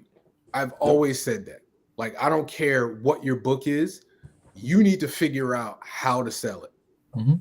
Like, maybe what you're doing is not working. If you're sitting down and you're just talking every time somebody comes up to your table and you're not making money, maybe you need to get up and be in people's face. Like, whatever, like you need to figure it out. Like, that's how I've always handled it, because I've never gone to it. My lady calls me a carnival barker. Hey, dude, I be yelling at people.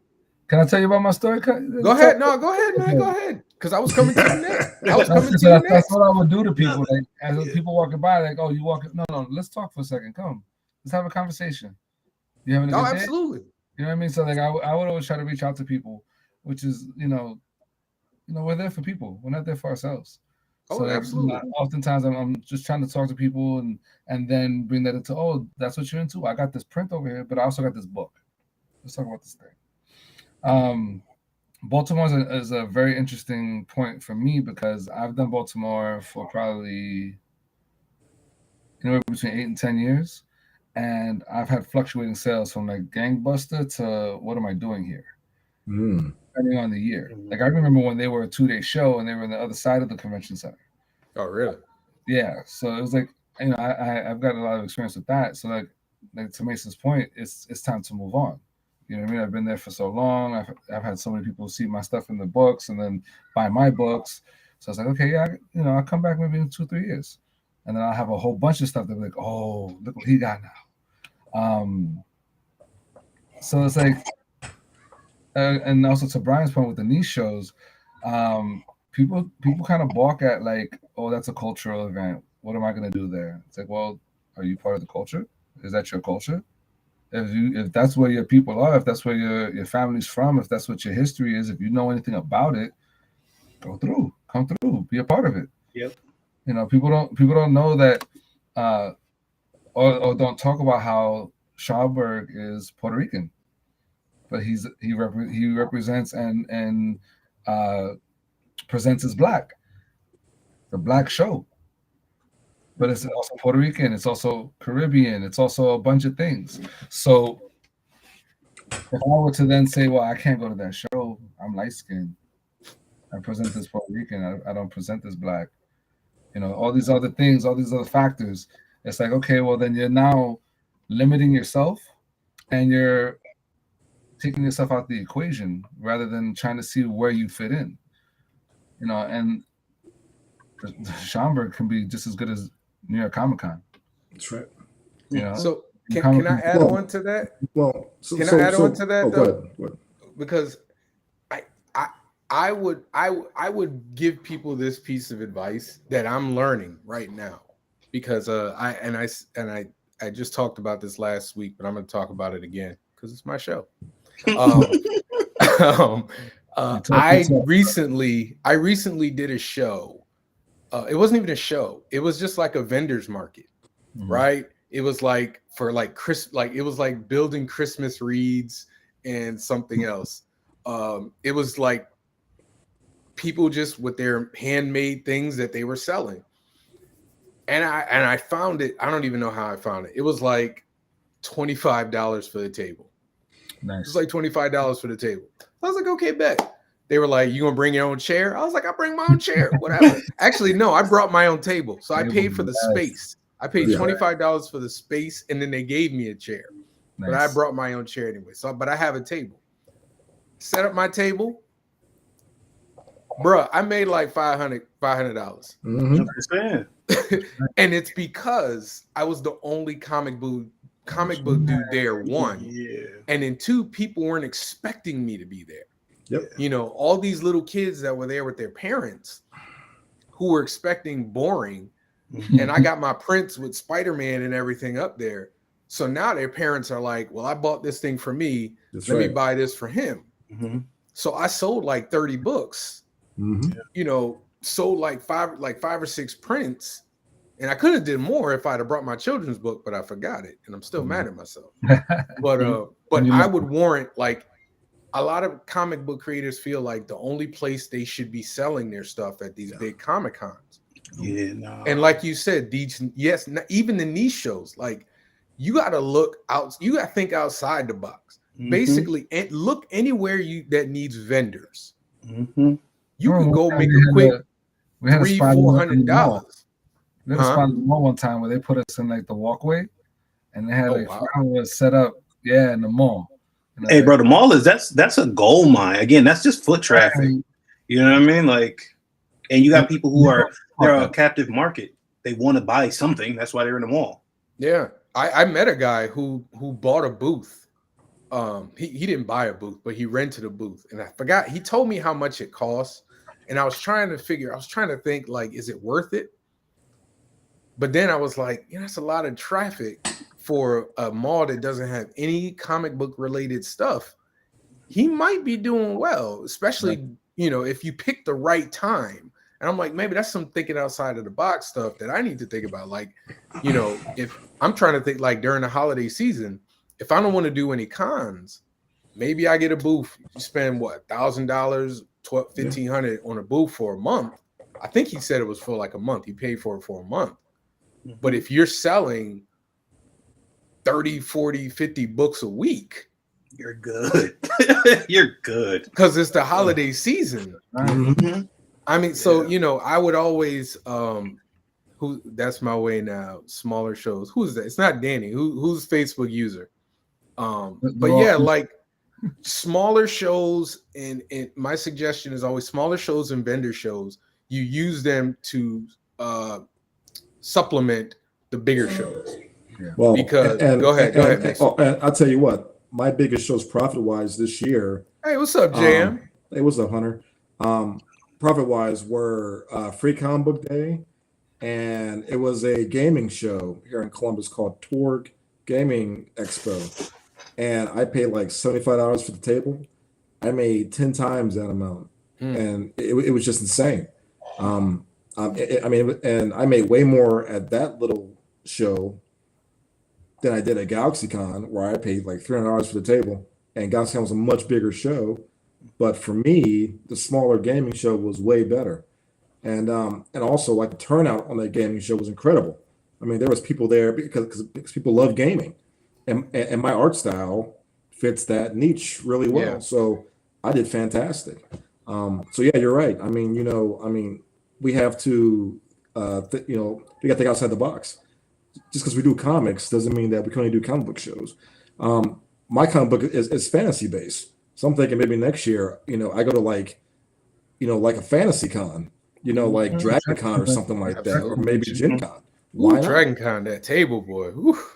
Yeah. I'm gonna say, yeah, the table prices are ridiculous now, right? Boy. But, hey, but I've done Dragon Con. I've done Dragon Con.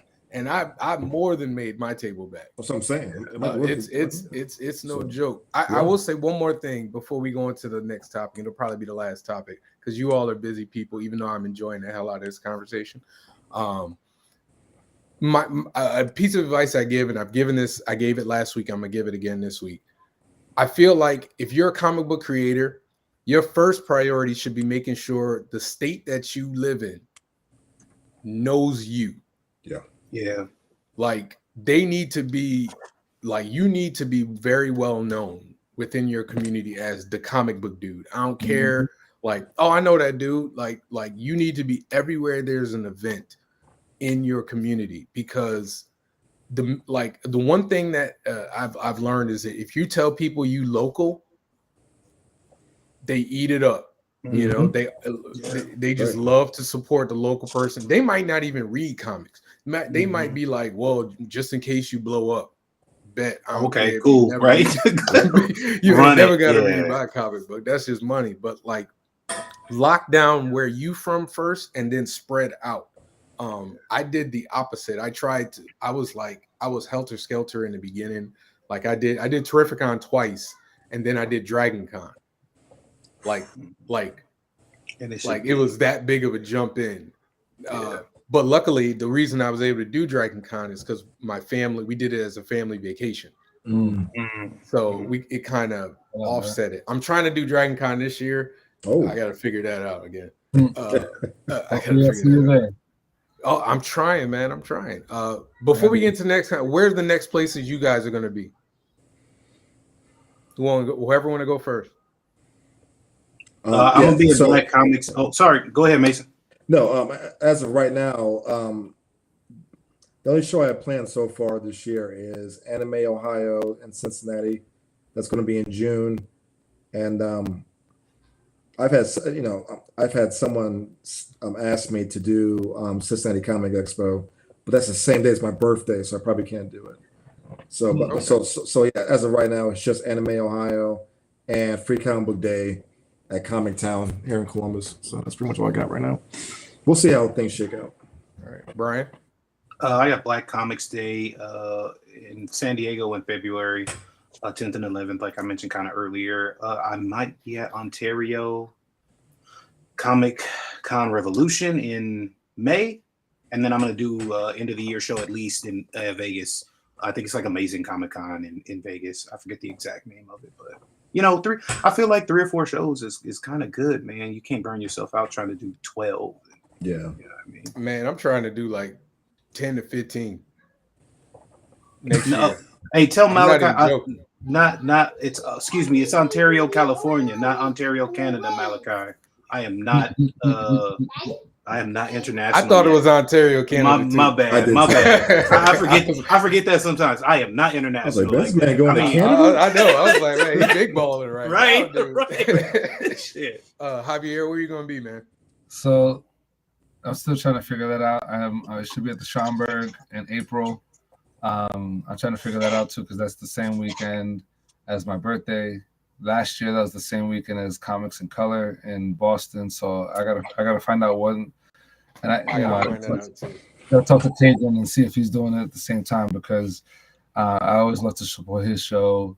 bring more. He invited me last year, and I should've didn't been go. cool. Well, hold on, no, I didn't go because I went to another. It's called Diaspora Con. Okay. Mhm. Okay. It was in Connecticut. Okay. And so I was like, which one should I do? Should I drive to Boston or should I do the? I had a great time at Diaspora Con, but I told him I was like, I got you next year. I'm gonna be there.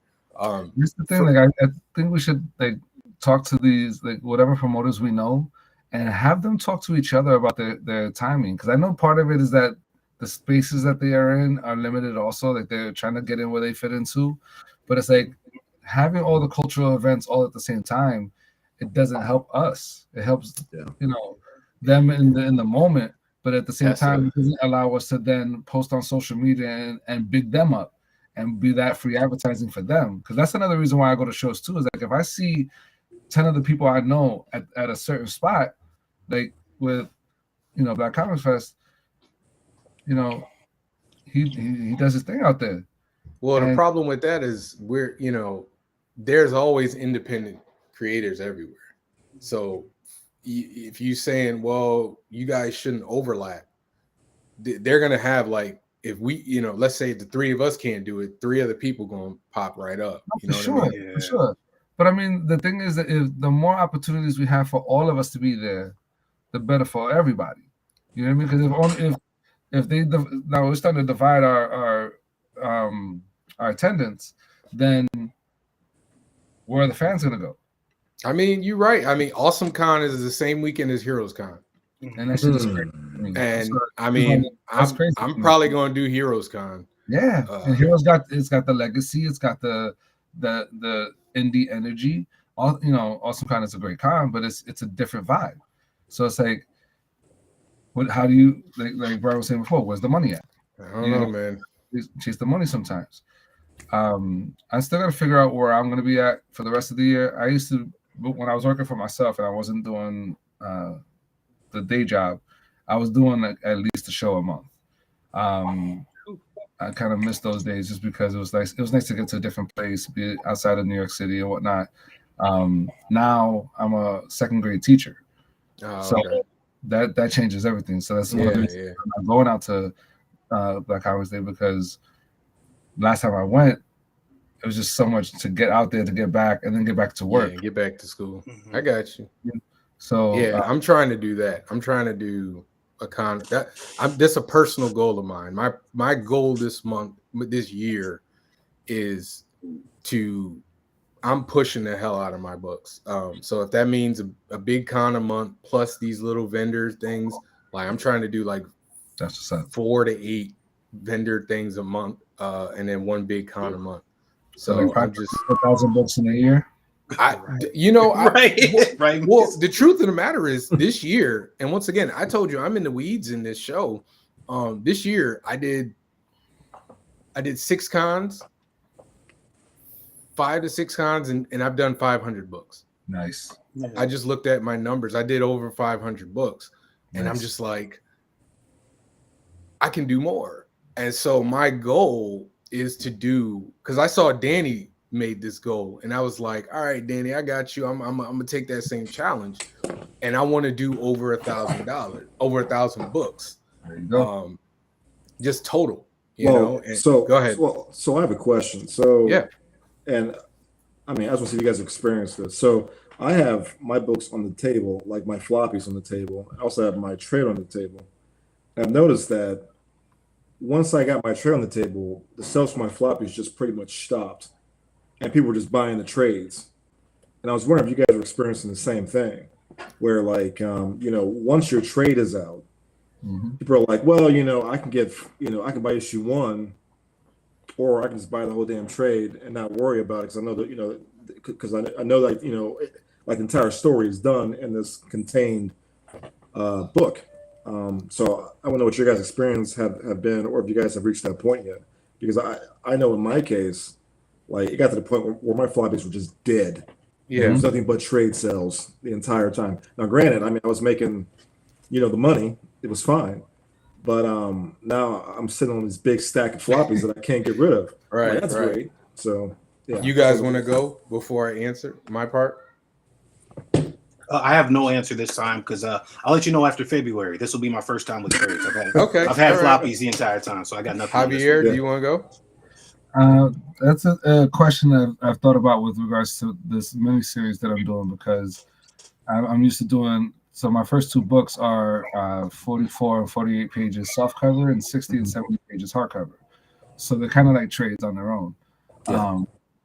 And then the board book was a nice thick book, you know. Sure. So with the floppies, I don't have the experience with it just yet, but in thinking of the projections and the possibilities, I don't see myself printing as much once that it's coming down to the last few issues, because one, I want to make it more exclusive, and two, I do want to just sell the trade. I don't want to sell floppies after that. So to have the floppies still, what I would do then is decide, like Jim was saying, go to the smaller shows, trying to run those floppies at the smaller shows. Don't bring the trade. Save the trades for the big shows, for the big money. And then maybe you bring one trade and say, okay, this is my display. If you would like to order this, you can order here and I can ship it. And if it's $25, you got to pay $35, and I'll ship it to you, and you'll get it in 2 weeks. Sure. Here are the issues you can take with you now. That's good. Yeah, because what I did was, so when I finished my trade, I broke up the third issue into 2 issues, so 3 and 4, whatever. So I bought out a standard size trade and a manga size trade, and man, that manga size was like crack in the crack house. It went so fast. It was insane.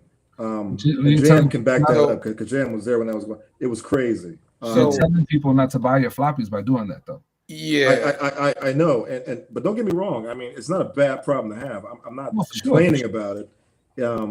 But you still have the floppies. My still suggestion. Got the floppies. You're right. I agree with him. I agree with Javier. If you're still doing the smaller shows, don't bring your trades. Gotcha. If you really want to get rid of the floppies, don't bring your trades and then do that. But I got to be honest with you. The minute I have my nice, beautiful trade here, look at this. Yeah. It's huge. Once I stopped bringing, like I stopped printing. Because my trade is my first 3 issues plus the graphic novel. And actually, this is not even my first trade. Like I did a trade of the first 3 issues. Like I got tired of hauling around books. Like that's why I stopped doing it. So I did the smaller trade of the first 3 issues, and then I had the graphic novel, and I was selling them, like separate. But I got tired of like, all right, I got all these little trades and then these graphic novels, and the weight was so much that I was like, I'm just smashing them together. First show I did with my trades was Baltimore. I had 50 copies. I left with 17. I mean,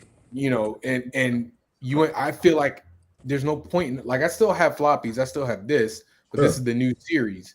But the way I work it is I have a deal now. So the trade is 30. The floppy is 6. I'm like, all right, you save $2 or you save $1. That's what I did. I said, you save $1. So instead of 36, you spend 35. I mean, it's a silly discount, but people are like, oh, okay, I'll save $1. And then, they get both books. But I give people a free poster if they buy the 2 hardcovers for $40. Yeah. They get a free poster of their choice. Now, real quick, what do you guys think about like the ever creeping increase in floppy prices? Like I'm seeing Kickstarters now pushing floppies for like $20 in some cases. I know a few friends of mine are raising the price of their floppies from $5 to $10 at conventions. What do you guys think about that? Do you think that there's going to be a point where people are just not going to, where people view that as too much? And I mean, basically, what's your guys' view on that? Is that like a good thing or a bad thing that the price of floppies are slowly going up for indies? It's tough because you got paper prices are crazy expensive now. Like even individual prints are double now than what they were when I first started 10 years ago. Yep. So I mean, I also like when I'm at a show and people come by and ask me my prices. They're like, oh, it's that much? It's not like with that guy selling it over there. Oh, I'm gonna buy from you. Yeah. You know what I mean? And, the way I look at it is, everyone has to do what they got to do for themselves, right? Oh, I agree. Totally. At the same time, I feel like I have my price point that I have for the industry standard, and that's how I always try to justify what I do. This is the industry standard. That's why this price is this way. Yeah. This is also going to cover my costs to be able to bring these things to you so you can see it, take it home. So, Right. Like, I'm sorry, Javier. I didn't mean to interrupt you, man. we're good. I think it depends on the market, man. Sure. For me, I try to approach everything business-like, right? Which is also kind of crazy when we're talking about comics, because you could sell 5 years ago, you could sell a print for $10, right, or even $20, but you had to sell your floppy for $5, even though the price differential on those two is, what I'm saying, it's ridiculous. Mhm. But when you see the mainstream books are going for $5, $6, $7 now, what do you think of an indie? Like we don't have a printing press, so we've got to sell them at $8. In a typical Kickstarter campaign, now my normal tier is probably $25, but that's not just the book, right? You're gonna get the book, you're gonna get like 2 prints, and maybe like even a sticker. You know what I mean? It depends. So I feel like if you're matching price points, I think that people will accept it, and I feel like if it makes sense, then it makes sense. I also think that people will let you know if you are overpricing what they believe your book is worth, right? If you're selling your floppy that's just 22 pages for $15 and you don't get no sales, that tells you a lot, right? But if you're selling your floppy at $8 and you're getting sales, that also tells you a lot.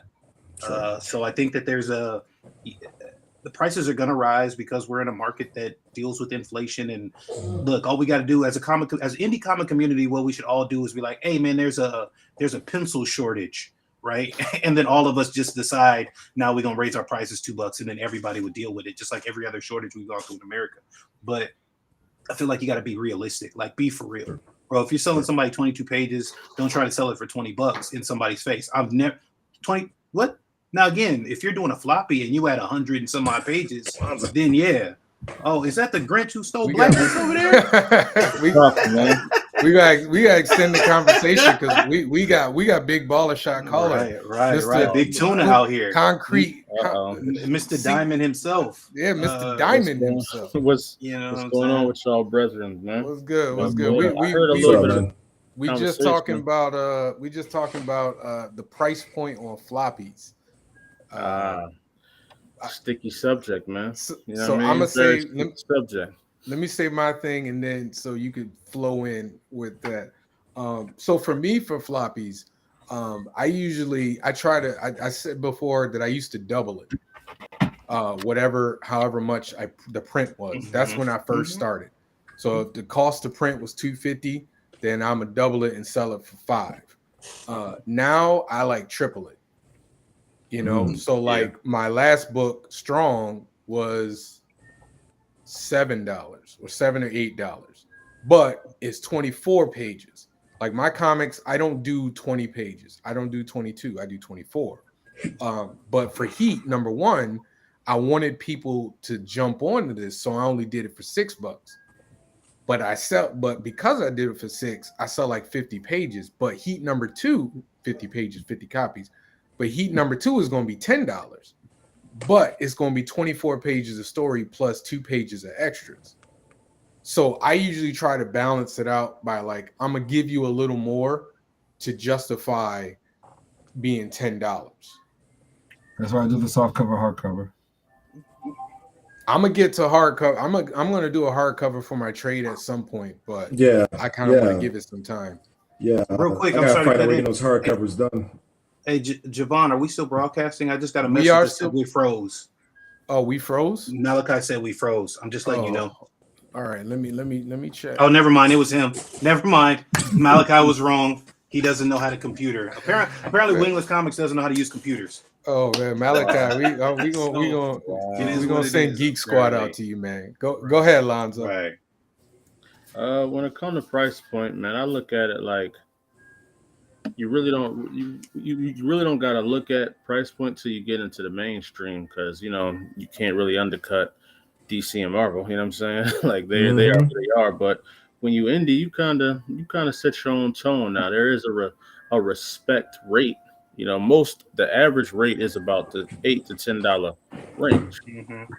But if you want to charge 15, you want to charge 20, that's on you. But if you don't get the sales you want to get, that's something you gotta kind of understand. But I don't think there's a right or wrong because we're doing the packaging, we're packing and boarding, we're doing other jobs that people get paid to do. So if you want to factor all that into the $10 rate, that's perfectly fine. You know what I'm saying? And people Right. gonna buy it because they understand we're independents. We're doing everything ourselves. You know what I'm saying? So I don't think people should really worry too much, man. But I don't think if you're indie, I don't think you should sell it for anything less than at least six. Sure. Oh God, if you Because selling for less than you know what I'm six, saying? Mm-hmm. Paper ugh. going up, paper shortages and stuff, like you really gotta, and shipping be late. You got to get the right box so stuff don't get bent up and thrown around in them damn trucks. So nah, man, whatever y'all want to charge that stuff. Just make I people will say people buy. People Yeah. buy what they gonna buy it if they want it. Yeah. I was really scared that nobody was gonna buy my trade.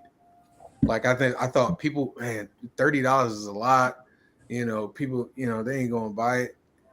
And I was pleasantly surprised how wrong I was. Man, for a trade, 30 is inexpensive, bro. If you really Right. want to talk about it, you know But what I'm saying? that's my mind playing tricks on me. You know what I'm saying? Yeah. Like, but when I look at how much it's like like I said, I'm gonna keep it a buck. It's like 3 times what it is to print, but that extra little amount, like Lonzo said, that's me shipping it. That's me doing X, Y, and Z. That's me paying myself to do the artwork. That's me. I did the graphic design work. Like, so it That's you ain't doing just everything, bro. Even formatting the book from page to page, making sure it flips and turns right. All that's a absolutely, job that people get paid for. That's all absolutely included in what we're charging. So if you wanted to charge $15, it's understandable. You know what I'm right. saying? Because you getting paid an hourly rate. You know what I mean? So, but yeah, and when it comes to Comic Cons, it's pretty much the same thing. But you getting an autograph, you getting to talk to me now, you getting all the stuff like that. Oh, listen to Hugh Hefner out here. You getting to talk to me. You getting to be in Big Tuna presence. Damn, Listen, okay. this man got a statue. This man got a statue and became a celebrity.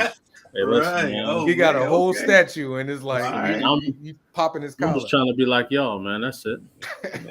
I'm just trying to be like Hey man, y'all. we ain't in Diamond, man. You Right. up in Diamond, bro. Now, pretty soon, man, we all gonna be in there, man. Hey. That's that. Well, do me a favor, since we got you, talk to us about how all that came together, man. Well, I gotta say, shout out to Marcus Roberts at Second Sight Publishing, man. He was on my ass. He was like, "Yo, Yeah. Oh, hey. you know what I mean?" Marcus is that dude about that. So I got a couple he was calls. on me. You know what I'm saying about getting in there and how important it would be for us to get in there to help others get in there. You know what I'm saying? So I submitted, man, and by the grace, they was like, "Yo, we like what y'all got. We like what you want to do. We want to go forward with this." And we started the process, man. And it is what it is. Because I've been sitting on information for a while, man.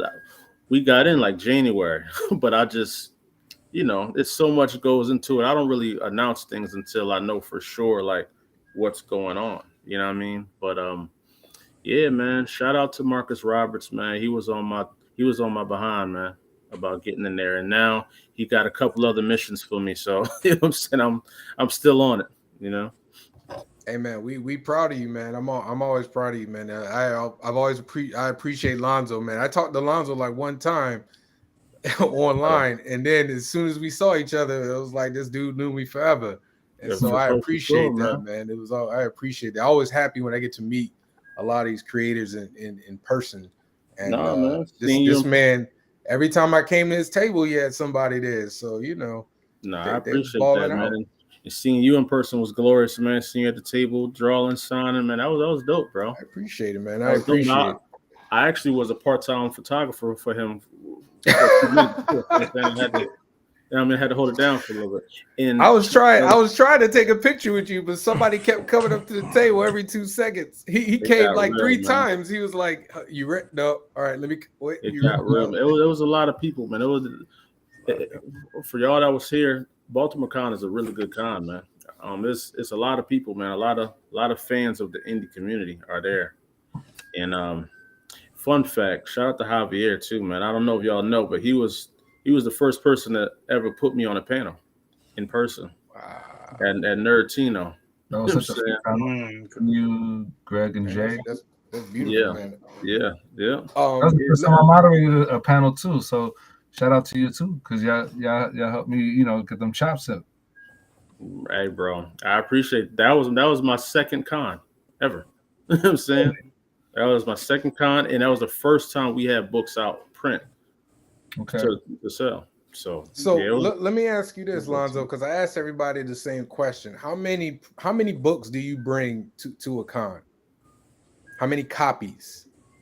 Actual physical copies. Physical copies? It depends. It's funny because I asked people like Javier and people like that same question when I was first starting, and everybody has a different answer, man. But it's really just Michael Watson told me the best one. He said always have more of your issue 1s and issue 2s because that's what's gonna go the most. But I look at it personally. If it's a 3-day con, my goal is to sell. Like, say I got 75 copies of Acolyte #1, I want to sell 25 a day. But if I sell out, I'm good. But if I bring 75, that's my goal, 25 a day. You know what I'm saying? A realistic number. You don't want to be out here like, I'm going to sell 300 a day. Like, that's not going to happen. A good con is about three, maybe like 150 sales. You know what I'm saying? Because you got to think about 150 sales. Most people, if you have more issues, it's rare people are only going to get issue 1. They're most likely going to get issue 1, 2. If you got issue 3, 4, they be like, you know what? I'll just get that. So I just get the whole thing. So it's rare you're going to sell just one issue. So you calculate that for what you sell in your book, $10 a piece. You may give a $5 discount, $35 for a bundle. 100, and you times that by like 30% of your sales. It's pretty good money, man. You know what I'm saying? And God bless those customers that's like, I just take all the books. Let me just get one of them. God bless them. We love y'all. We appreciate y'all. For sure. Because those make you feel good. Like, I don't know about y'all, but after I get one of those, give me one of everything, people, man, I sit down for 2 seconds. That's the gift I give myself. I sit down for 2 seconds. I take a bite. So when y'all at cons, are y'all sitting or y'all standing? Oh, standing. Oh, bro, you gotta stand. You know what I mean? Like, I do like 90-10, right? Like, because I feel like there's a point at which you need to get off your feet, right? Because you burn out. Like, you become a car salesman as opposed to like a salesman and as opposed to a personality that people want to talk to. I think Javier said it a while ago, like, they're here for us, right? Like, not just the books, but they're here for us. And if you're just doing the same thing, hey, you guys want to read about my book? It's about an angel who comes down. Like, after 40 of those, it's just, you're just drolling on as opposed to being, like, you got to refresh yourself. Take a little sip of coffee, take a little drink of water, you know what I mean? Step away to come back, Now, well, with me, what I do is I draw at my table. So people come by, they're like, oh, he's actually drawing. So people come by my table and watch me draw. And as they're watching me draw, I say, hey, man, while you're here, check out my stuff here, man. Here's my book. Here's my prints. Here's my da-da-da. I get commissions from that. I get other things from that, too. One guy told me once, in order to get people to his table, he would do like a magic trick. and so for artists, us drawing at the table is our magic trick. Because people are like, oh my God, he's actually drawing. And so, I use that to get attention at my table. But, because of that, I'm usually sitting down because, that's what I'm doing. So. But so you're sitting down technically, right? But you're working though. So I feel like that's different. That's different than a salesman letting a Sure. sale come to him. Sure. You know what I Sure. mean, as opposed to being available. Well, and also I have a style where, because I have like a, you know, like a pen and ink marker style. I also have like a very digital style. And I think my digital stuff, people don't think that I've actually drew it. They think it's like some official crap or whatever. So in order to show that I can actually draw stuff, I make it a point to draw on my table. So yes, I'm actually an artist. I can actually draw stuff. Because there are people around who aren't really drawing stuff. You know, they are, you know, vendors, whatever else, you know, people who, you know, those kind of folks. But beyond all that, yes. So what I do at my table is, you know, usually I'm drawing, and that usually gets traffic to my table, I found. So I wish I was like there's a part of me that wishes I could be like, because I do art, so I wish I could be sitting down and drawing, but my brain is always like, if your head is down, you missing out on sales. So like I get it, like people come over to you Yeah. because they want to see, but in my mind it's like if I'm looking down and I'm drawing, then I just miss like 3 or 4 sales. Oh, well, see, but here's the thing though. When I'm drawing, I'm like drawing, but I'm also looking at the same time as I'm drawing too. It's like, you know, I'm kind of like neurotic like that, where I can still see people walking I got around. you. I I'm got still in you. my surroundings while I'm still drawing. So someone's Yeah. like, "Hey man, come here, come over here." And, you know, so you know, I can do both. I can multitask. So I bring my portfolio though. So what I do is Yeah. I bring my portfolio and I got that joint spread out. So I actually have pages from the books. Like so you can see my blue line Oh, sure. and my pencil and my ink. And so like to me, I feel like it kind of does the same thing as sitting there drawing, so Yeah. people can kind of walk by and go, oh, you know, can I see? And like they might flip through and I'll be like, I'm not even gonna give you the hard sell. Go ahead and look through it. Yeah. And I might talk to them while they're looking, like, do you read comics? What's your favorite comics? Like, Yep. there are times where I don't even talk about my book. I might just be asking them what type of books they like to read, you know? So Yeah, I get mean, your what's the best marketing like while you're at cons? I wanted to talk about marketing, but it's Sure. getting late. But and we gonna do this again because I have enjoyed this. But when you're at the cons, what's your best move that you feel like when I do this, I got a sale? Lonzo, you want to go? Well, for me, man, I'm rarely by myself at the cons. I mean, I always got somebody's helping, because the worst thing to have is when you're talking to somebody, then you see like 3 other people looking Yeah. at your table, Yep.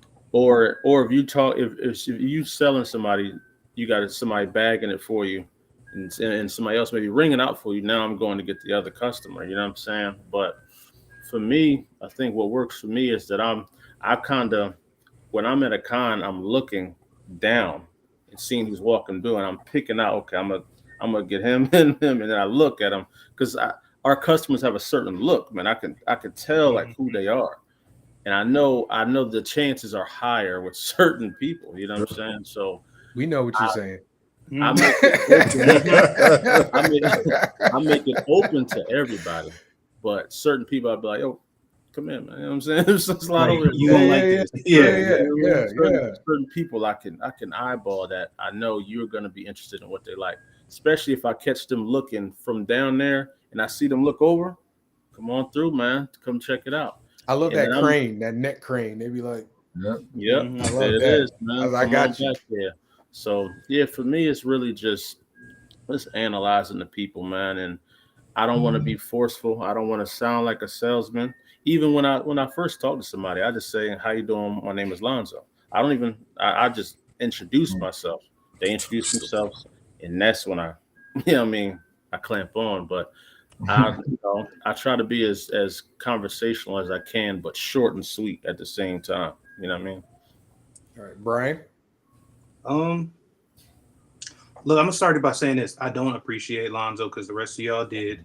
So I'm gonna say I don't, because I don't need his text messages that he sends me periodically to let me know whether or not I'm doing good. Nah, but Lonzo and I, even though honestly being on different coasts, like I said, I started my career with Concrete Comics, right? So me and Lonzo have had like a lot of deep, lengthy conversations about specifically this, right? And I think that we both picked up tips from each other.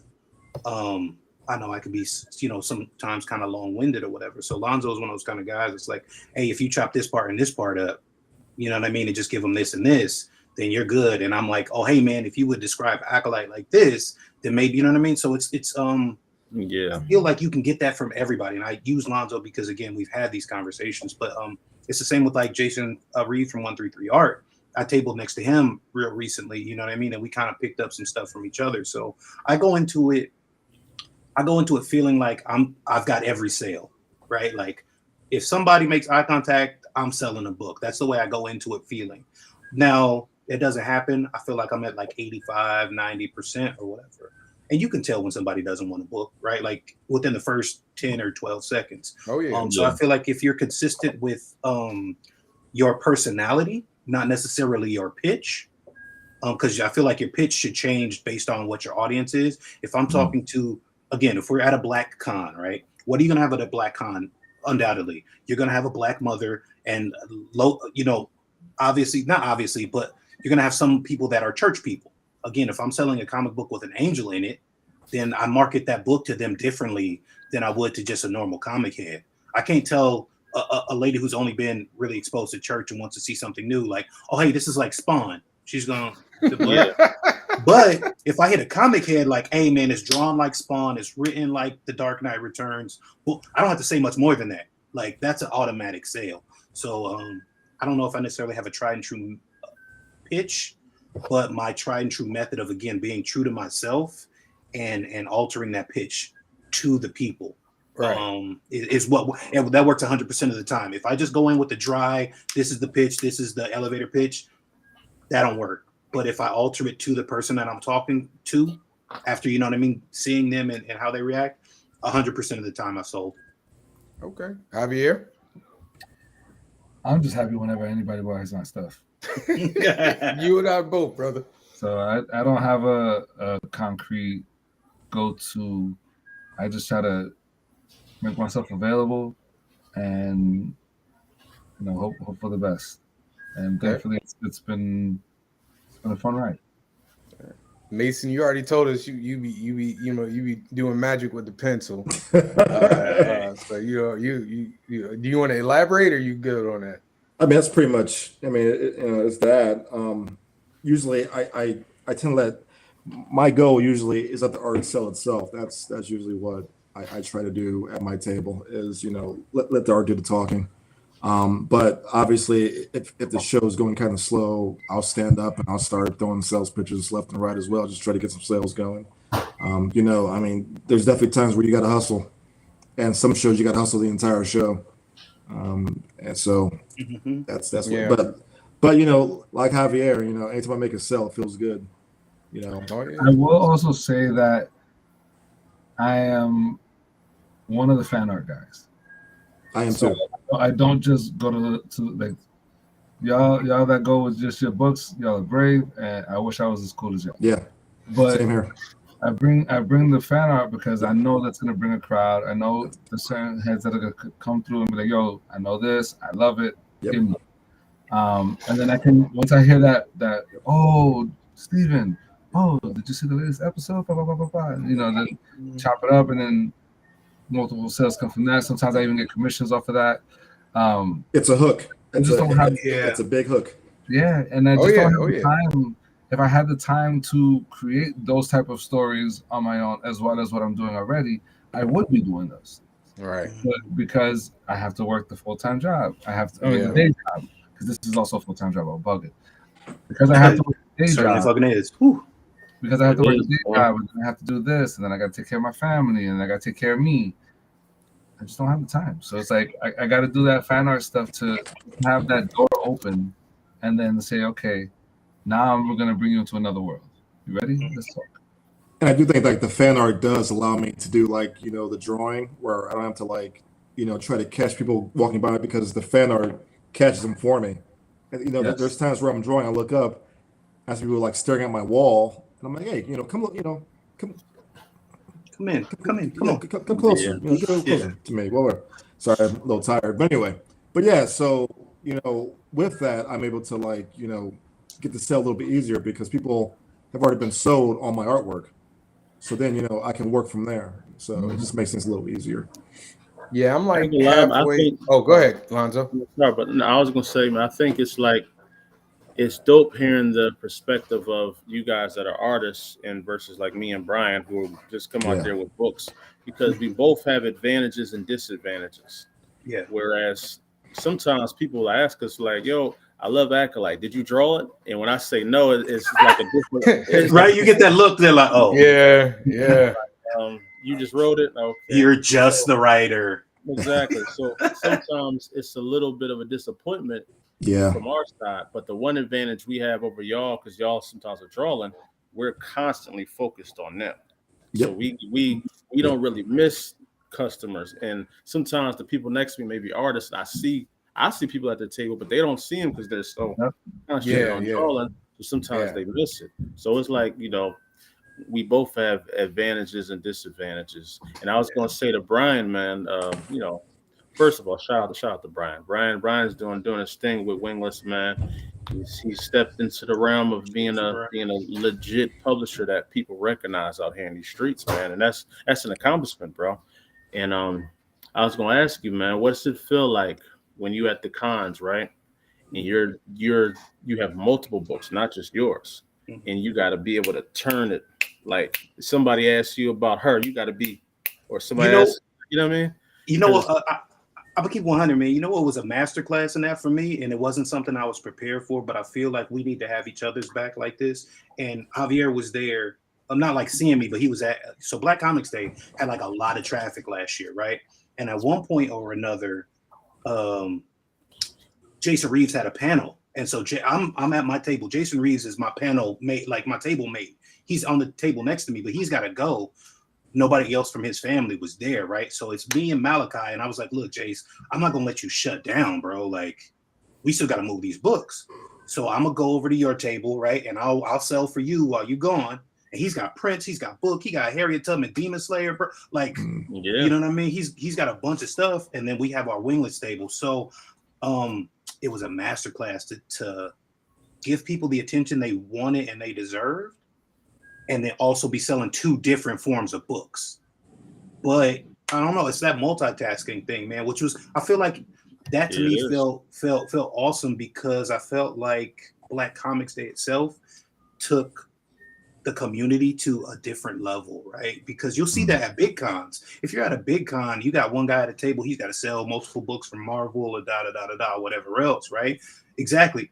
And once you're doing that, you've got to split your attention, but it's very easy to see everybody, right? And you don't let people be missed. Oh, hey, as you're talking about, justice is a Oh, hey, I see you. I got you. What's your question? And you got to kind of, I don't know, just be real conversational with it, man. And even in that, man, I got the biggest compliment at a different show. John Jennings came up, right? Like I had stepped away to the restroom and my boy was selling for me. And I happened to come back and John Jennings was at the table like, "Oh, this Wingless Comics? Oh, yeah, I know them. I think I want it. But what's this one about?" Right? And so when you could just kind of slide up and be like, "Oh, you need to know what this one's about? Okay, cool." I feel like you hit just I don't know, man. It's not a plateau, but it's like a euphoric state of sales. If things are going right. And you just get in that zone. And I feel you. And you just do what you got to do. And that is beautiful to me. Like I learned that like when because I just put out my second book, Strong, which is different from Heat. And like the first con after I did Strong, because I'm always like Heat is my first book. But now I got another book. And so I had to figure out like, how do I sell both these books at the same time? Yeah. And so so then I started going, you know what, let me ask the person before I even talk about my books. You read comics? What kind of comics you read? They'll tell me, "Oh, I like Wonder Woman. I like Captain Marvel." Okay, bet. I got this book right here, Strong. So now they focuses on Strong. Blah, blah, blah, blah, blah, blah, blah, blah. We go back and forth on that. Then they might turn their head and go, "What's this one about?"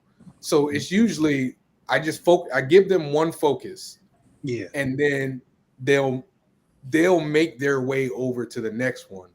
But I don't have to try and figure out which one it is. And to Brian's point about like multitasking to like different people, like that's like I had to learn that the hard way in Dragon Con. Like Dragon Con was like boot camp, like because I had to go, like if I'm talking to one person, somebody come up to the table and like and shout out to Jamari. my co-host on the Stoked podcast, he helped me out at Dragon Con, but there was one day he couldn't be there. So this was the first time I had tabled by myself with no help. And so I learned like the hard way. Like, okay, if I'm talking to this person, somebody come to the table and they kind of look through, I'm like, all right. And so I'm looking at both of them, right? So now I'm looking at both and I'm talking to them. And I'm like, don't worry, I can multitask, you know. And then if one person sells a book and I'm doing the sales for the book and somebody come by, I'm looking like I'm doing basically what you're doing, Mason, when you're drawing, you looking up and you talking. I'm selling, I'm doing all the card work and I'm still talking about So like I'm still doing it and I'm bagging the book and I'm still talking to people that come up. It's just it's a skill you got to learn. Luckily, Also, if you're real lucky, quick, bro. Go ahead. Real quick. And I think it's like a little unfair in our perception of what we have to do in terms of sales. You don't actually ever lose a sale. Like let's be completely honest, right? If somebody wants what you have, the 10 seconds, 15 seconds that you're ringing up a customer won't preclude them from buying your stuff. And that's a true sale. Like you don't lose that if somebody wants it. Now, if you have somebody who's just sale. No, but you don't though, right? Because how many times have you bought something, or have you been like, oh, I no longer want this thing that I wanted, right? Like especially if you're talking. I'm not talking about like I don't want Burger King no more because I can go to McDonald's and they can do it faster. Because at that point, all you wanted was a meal. Like that, it didn't matter where the meal came from. You just wanted something quick. Now, when we're talking about comic books and these productions that we put on, right? If I want Mason's book, I want Mason's book, right? So I'm waiting 10 seconds. I'm waiting 30 seconds. How many times have you waited? How many people wait in a line for In-N-Out? Because that's what they want, right? Like, You come back. I know that's a California thing or whatever, you know what I mean? But Whataburger, whatever it is, you wait for the thing that you actually want. That's interesting. I mean, I never thought about that because, way. And to Brian's point, that's happened to me many times at shows where people are waiting till I get done with a customer. Then I get to them and I say, hey, man, thanks for being patient. They're like, oh, no problem. If somebody just wants to buy something at the show, then you can like lose that sale, right? But you never had that sale. That's what I mean. But you never had it because though, there right? are those 50. There are those 50-50 customers where they could go either way. Where like if you say the right thing, you get them. But if you don't, they might walk away. Oh yeah. But I feel like again, I feel like that's what when I say lose a sale, that's what I mean by lose a sale. You know, like, but like you, I agree though that if somebody wants it, very little you could do outside of just flat out insulting them. That you know they gonna get you. They gonna buy the book. You know? And if you have a large crowd or a large line, again, people are reasonable, right? Like you have a large crowd or you have a line for a reason. I got 5 people in front of you. There's a reason, right? Like that's not my fault. And I'm gonna do it as quickly and as efficiently as I can, and people understand that part of it. And I think that sometimes, like I said, I feel like we get on ourselves, like, "Oh shit, I just lost that sale," and it's like, "No, you didn't." You know what I mean? Like, no, you didn't. You were doing what you were supposed to do. I appreciate and that was kind of a sale of opportunity. You know what I mean? Somebody just wanted to buy something, and you happen to be there, as opposed to them wanting what you were selling. I would also argue that having a crowd there makes you more attractive to the customer as well. You're like, oh, you know, what's going on at this table? You know, this is the place to be. So I'll be back. If someone comes back and they buy the book like an hour later, 2 hours later. The problem with those I'll be backs is sometimes they don't actually come back. No, they don't. Javon be sitting there looking at him like, you said you was gonna come back. I've seen people who say I'm gonna be back, and they'll cross right by my table again, and I'll be like, "Hey," and they'll be like, "Hey," and they'll keep going. I would rather you just be like, "No, thank you." I ain't gonna lie. Half the people that say that to me, like I don't even really remember them sometimes, like because I'm focused on the next man. Because if you start dwelling on the people that said no or said maybe or whatever, you're gonna lose track of the people that's saying yes. You know what I mean? I'm good with faces though. That's my only thing. I'm real good with faces. I'm horrible with faces if I'm not really looking at you. I gotta look at you really. But half the time I'm looking, talking, looking. I'm not even really looking at them when I'm really going in. But I think I heard y'all earlier before I got on. Y'all were talking about like I guess how you pick cons to go to and stuff like that. Yeah. Go ahead. Yeah, I find it interesting, man, because I guess it's you kind of got to ask around sometimes. Ask around, like, yo, how was that con, man? How was this one? Like, what was the crowd like? Because another creator will tell you, like, bro, that joint was trash. You know what I'm saying? Or they'd be like, yo, it was dope, man. Where I was in this certain spot in the con, I did good. Because Yeah. I've been at cons where somebody else may have been like, yo, it was bad for me. We ain't have no traffic. And I'm like, yo, it was crazy over here. So Mhm. it's hard to really know like if a con's gonna be good or not unless you experience it once. Yeah. But Mhm. don't waste your money going to every damn con either. Mhm. No, Yeah. kind of know your chances. Like I know if I'm doing something in Baltimore, it's gonna be a lot of us in there. You know what I'm saying? Mhm. It's gonna be a That's lot what of us in Brian there. was saying. And Brian was you know, I saying mean, that. I'm Yeah. on the East Coast, so you know, I'm next to a bunch of major urban cities. So chances are, if I go to Fan Expo or New York Comic Con or Blurred Con, you know what I mean? I'm chances are I'm gonna have a okay sale. Now the little small ones, the rinky dink ones, those are the ones that are hit or miss. But sometimes they're good for networking. So you can always get something out of a con, but you don't want to come out the gate and go right to New York Comic Con or San Diego, man. Right. We People said gonna that, humble bro. you. That's what I did, I man. mean, a Yeah, lot of break your people soul. gonna humble you real fast. That's That's what some I People gonna did. soul humble you. breaking stuff. I came out the gate with the biggest con in Connecticut. I was like, Really, I don't care. my man came out the gate with it. Nah, I'm about to get on Fortnite. All right, All right. DJ, I So got you. You we see, gonna wrap it up. But I want to Danny, I finish. need you to play an adult video game, bro. I'm gonna Tell say it. Danny he need to I don't like it. finish writing I his don't book. like Man. it. Tell Danny to bro, finish writing his Brian, book. I ain't gonna hold you, man.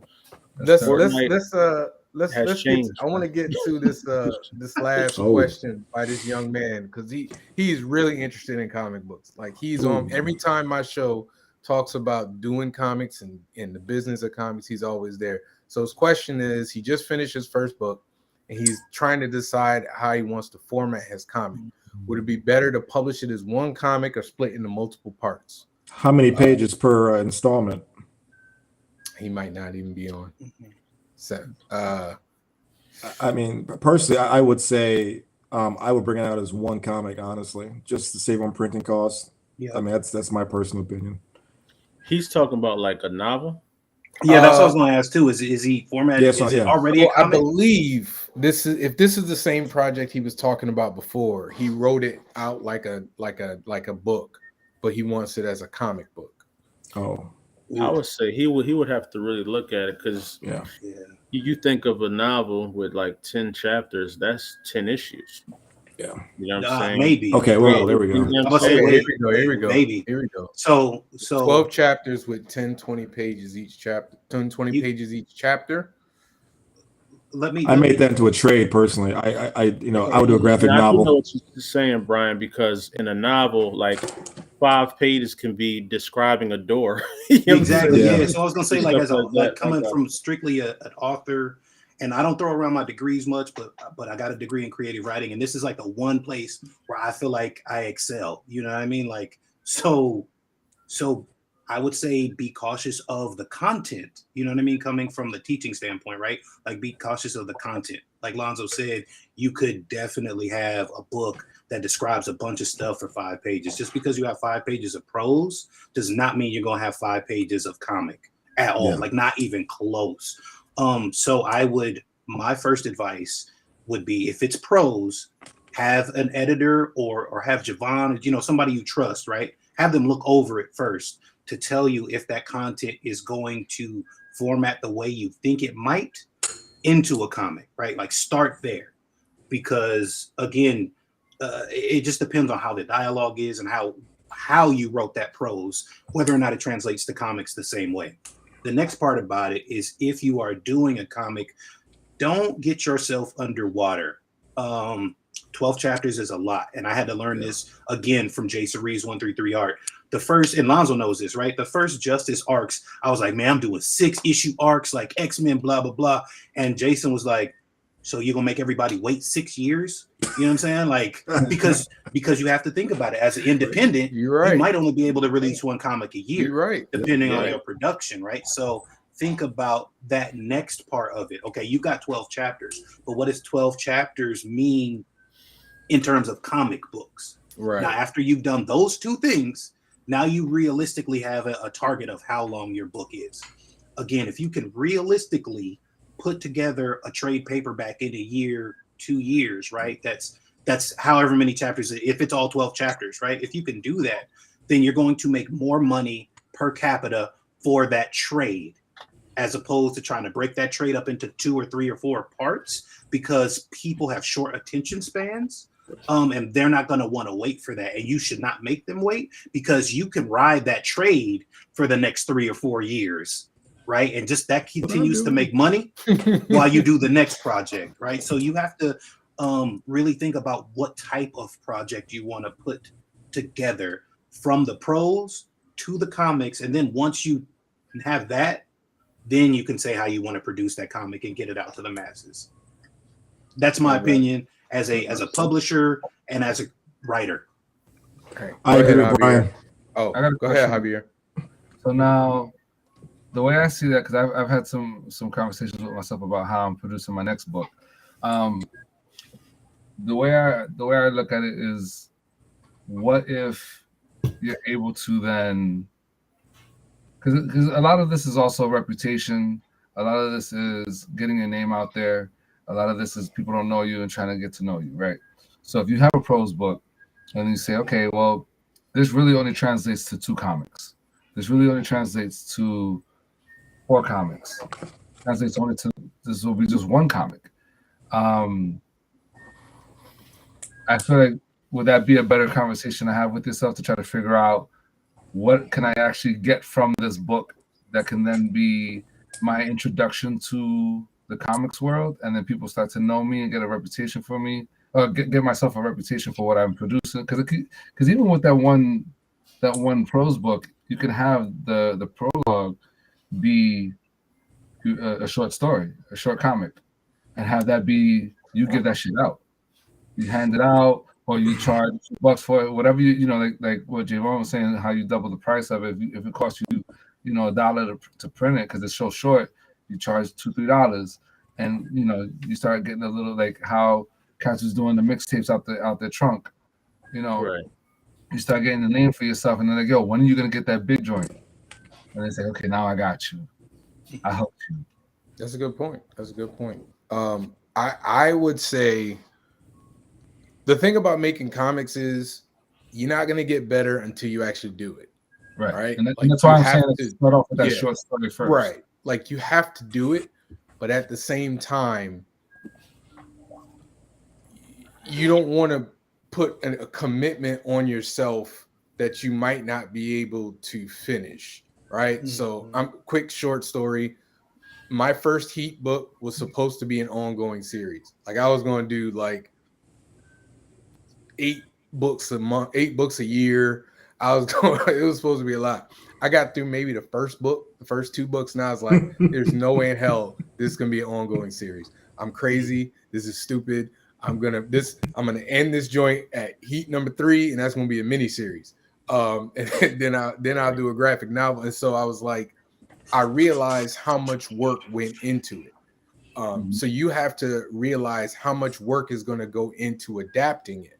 So unless you have the stamina to do more than 1 issue, because it's a stamina thing, right? It's a stamina and it's a money thing, right? You have to have the stamina to create it into a series, and then you have to have the money to pay. If you're not doing the art, you got to pay an artist to do each book. Right. And then from a storytelling point of view, there's no point in doing multiple issues unless you have like a cliffhanger that you're trying to get people to come back for the next one. If it's 1 story, then let it be one story, and then do it in a trade, and then make it a graphic novel. People love graphic novels. They love the crap out of graphic novels. They do. And I get people asking all the time about, do I have a graphic novel? Mm-hmm. So you could probably get more eyes on a graphic novel, as Mason has said, Brian, everybody has said, you can get more eyes on it as a graphic novel is one complete story that I can read in one sitting and then put down, then okay, I got issue 1, I read issue, okay, when is issue 2 coming out? Well, when I get the money to pay the artist to do issue number 2. So now that person has to, like Brian said, that person's got to wait. And there's a lot of stuff that's competing for people's attention. Right. And your work might get lost in it. Whereas if you do the trade, people keep rereading trades all the time. And so it's like a book, like a novel. Brian can speak to this, like a novel. People keep rereading novels, and you might have that one novel, but you got that person for maybe a year or two while you work on your next novel or you work on your next graphic novel. So I would just say, figure out what journey you want to be in for, because one journey is an end, and then the other journey is an end and a beginning, then an end and a beginning, then an end and a beginning. Funky. And that's a tough road to go down. Speaking from experience. I would say to the best advice for him to just talk to an editor.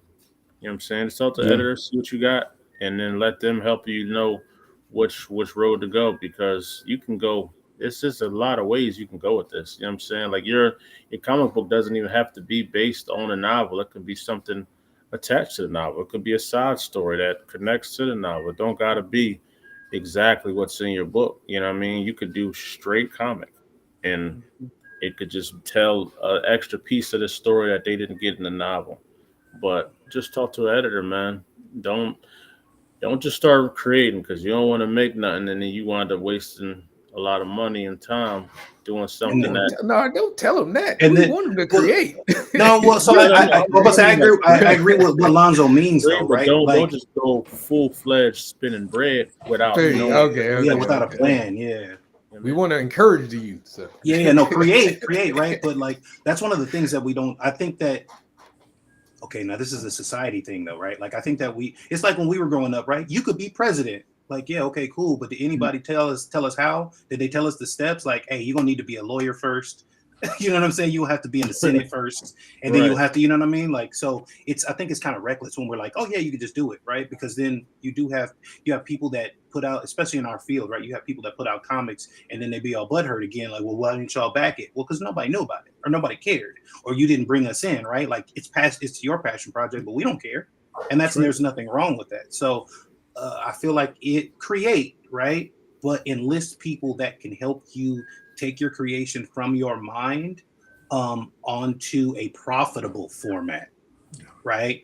Or a marketable format. I mean, even if you're not making a ton of money, but take it to, a lot of people put out stuff and they're like, this is the best I could do. And it's like, but nah, if you had just taken a little bit more time, you could do it better and you could be where you want to be. But that's on us who have been in this industry, right?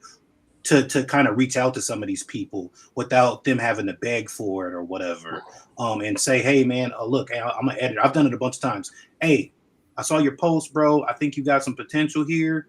Why don't you shoot me the script? Like, I've edited X amount of projects. These have won awards. Let me just look over it for you. Now, whether or not you take this, I'm giving you the best in the industry standard, right? So that you could be the best. Right. And I think that's on us to do that for someone like Savion, right? Like, oh, hey, man, you got this thing, but hit up these people that have given you some advice so that it could be the best and it can be what you envision in your mind, as opposed to you, again, spending dollars and not really getting what you want back from it. Absolutely. Savion, you know where to find me, man. You always do. He's a regular viewer of this show. He's always trying to find that knowledge to get in the industry. And you're making, and I'm going to end on this, you're making the right steps. You're getting knowledge. One of the things that, and I can't speak for everybody else here, but like I've said before, you know, I knew a lot about the industry, but I didn't know the business of the industry and the things that happen behind the scenes. I knew about the creative part. And I feel like, and one of the reasons I did this show is because when you watch a podcast or you watch a lot of these panels, they talk to you about the creative part of making comic books, but they don't really get into the nitty gritty, like the money, like how much you need, you know, budgets, you know, stuff like that. And I was very glad that we really only scratched the surface, but I mean, we really could talk about this all night. and I appreciate you guys sharing your knowledge and your particular experiences. I know somebody out there is what's the word I'm looking for? They got something from this, and if they ain't got it yet, that's because they ain't watched it. So I'm gonna give each of you an opportunity to plug whatever you got going on now before we dip out. Let me start with the man who's on time today, Mason. On time. Javon, could you put that picture up again from my? Oh yeah, absolutely, man. I can put that picture up again. Hold on, let me find it. Just that's my series. Yep, Legend of Azure is my series. Volume 2 will be coming out 2023. My original comic series, Psycho Soldier Kai, will also be out in 2023. You can find me on Instagram and Facebook under my name, Mason Easley. My store is coming very soon as well. And looking forward to 2023 being a great year, just like 2022 was. Awesome. We're gonna go with Javier. So I just made sure to change my name just now so y'all can see. You can find me at thecurve.com. That's CURV. When I try to take the learning curve, someone had it already, so I was like, let me just drop the E from where I'm from. I write A Reason to Smile books. Got 4 in the series. Feel free to head to thecurve.com. And you can find me on Instagram, Twitter, Facebook, The Learning Curve. All right, Mr. Lambert. You can find me and us at Wingless, www.winglessent.com. Wingless Comics on Facebook, Wingless Comics on Instagram, Wingless Entertainment on Twitter, if anybody's still even on Twitter. We got so last year we did 5 books, 5 campaigns, plus our show. So we're going to be doing the same coming into the next year, another 5 to 6 campaigns. You're going to see Justice number 4, which is the end of the first arc. You're going to see her issue number 2, Immortalis issue number 2, a few other surprises. Caliburn, Lux will be back. We got a few things in store, and Wingless Plus Day will be coming in January, where we announce basically our slate and the projects we plan on doing in the coming year. So I look forward to seeing everybody there. Hey, he gonna be back on the show promoting that. All of y'all need to holler at me so y'all can come on the show. I keep trying to tell people, you want to promote your stuff, let me know. Mr. Star. Oh yeah, man. Y'all can find me at concretecomics.com, on Concrete Comics on Facebook, YouTube, Twitch. We definitely got a lot going on in 2023. Look for us to finally get push our stuff through Diamond as well. We got a slew of new creators I'm gonna be introducing. I think the end of this month I'm gonna be shouting them out, and then we're gonna start launching January. We got a new book dropping straight to the website. Yeah, man, we just got a lot going on. I can't wait to announce it and really talk about it. Got some other big partnerships I can't wait to announce as well, man. So I'm just excited, man. I'm excited for all of our growth, all of us to just keep doing what we're doing. For everybody that's just starting out and that's a new class, understand we were right where y'all were. It's a daunting thought, but it can happen. Like, look at us, man. We out here doing it, and you can do it too. So don't let nothing discourage you, man, for sure. And as always, you guys can find me at visuallystoked.com. You can see it right by my name, where you can get these beautiful books. You can get my Heat trade plus Heat number 1. And I just announced the slate, the Visually Stoked books, the slate for the 2023. I'm really happy for that because it lights a fire into me to get everything out.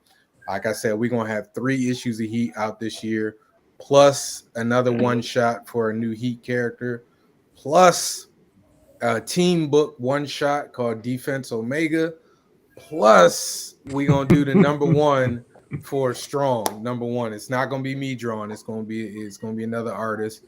But you just be on the lookout for late January. This is the cover for Heat number 2. This is the initial cover. I'm like 3 pages away, y'all. I'm gonna try and knock these 3 pages out over this holiday, but we almost done. And once again, I want to thank you all. I want to thank Javier, Mason, Brian, Lonzo, Danny J. Quick. Hey, yo, go check out Fourth Wall Productions. You know, Ace Blade, Lumberjacks, King Supreme. As always, check us out. Top 5 Live, where we argue and we stress each other out every Tuesday. Got high blood pressure over that every week. And as always, you know, come on back to a Stoked podcast. I don't know if I'm gonna do a show next week. I wasn't supposed to do a show this week. However, the spirit moves me. But our first guest back for the new year, or first guest for the new year, is probably going to be Daryl Damper. He was supposed to be on last week, but he had an emergency. So for July 5th, I was trying to do Fan Expo New Orleans. I don't know if I'm gonna be able to do it. It's a little too close to the holidays, and I'm broke. I'm Christmas broke, if y'all understand. Oh yeah, Yeah. But to everybody, if I don't speak to you, if I don't see you, have a happy holiday, a Merry Christmas, and a Happy New Year. And enjoy this time with your family. Say hi to your parents if you got them. that's right. Pray for them if you don't. Thank you for another week. Creative talk with creative people. And have a great weekend. Have a Merry Christmas, man. Enjoy that Absolutely. time, dog. Happy New Year. And brace for that snowstorm coming if you're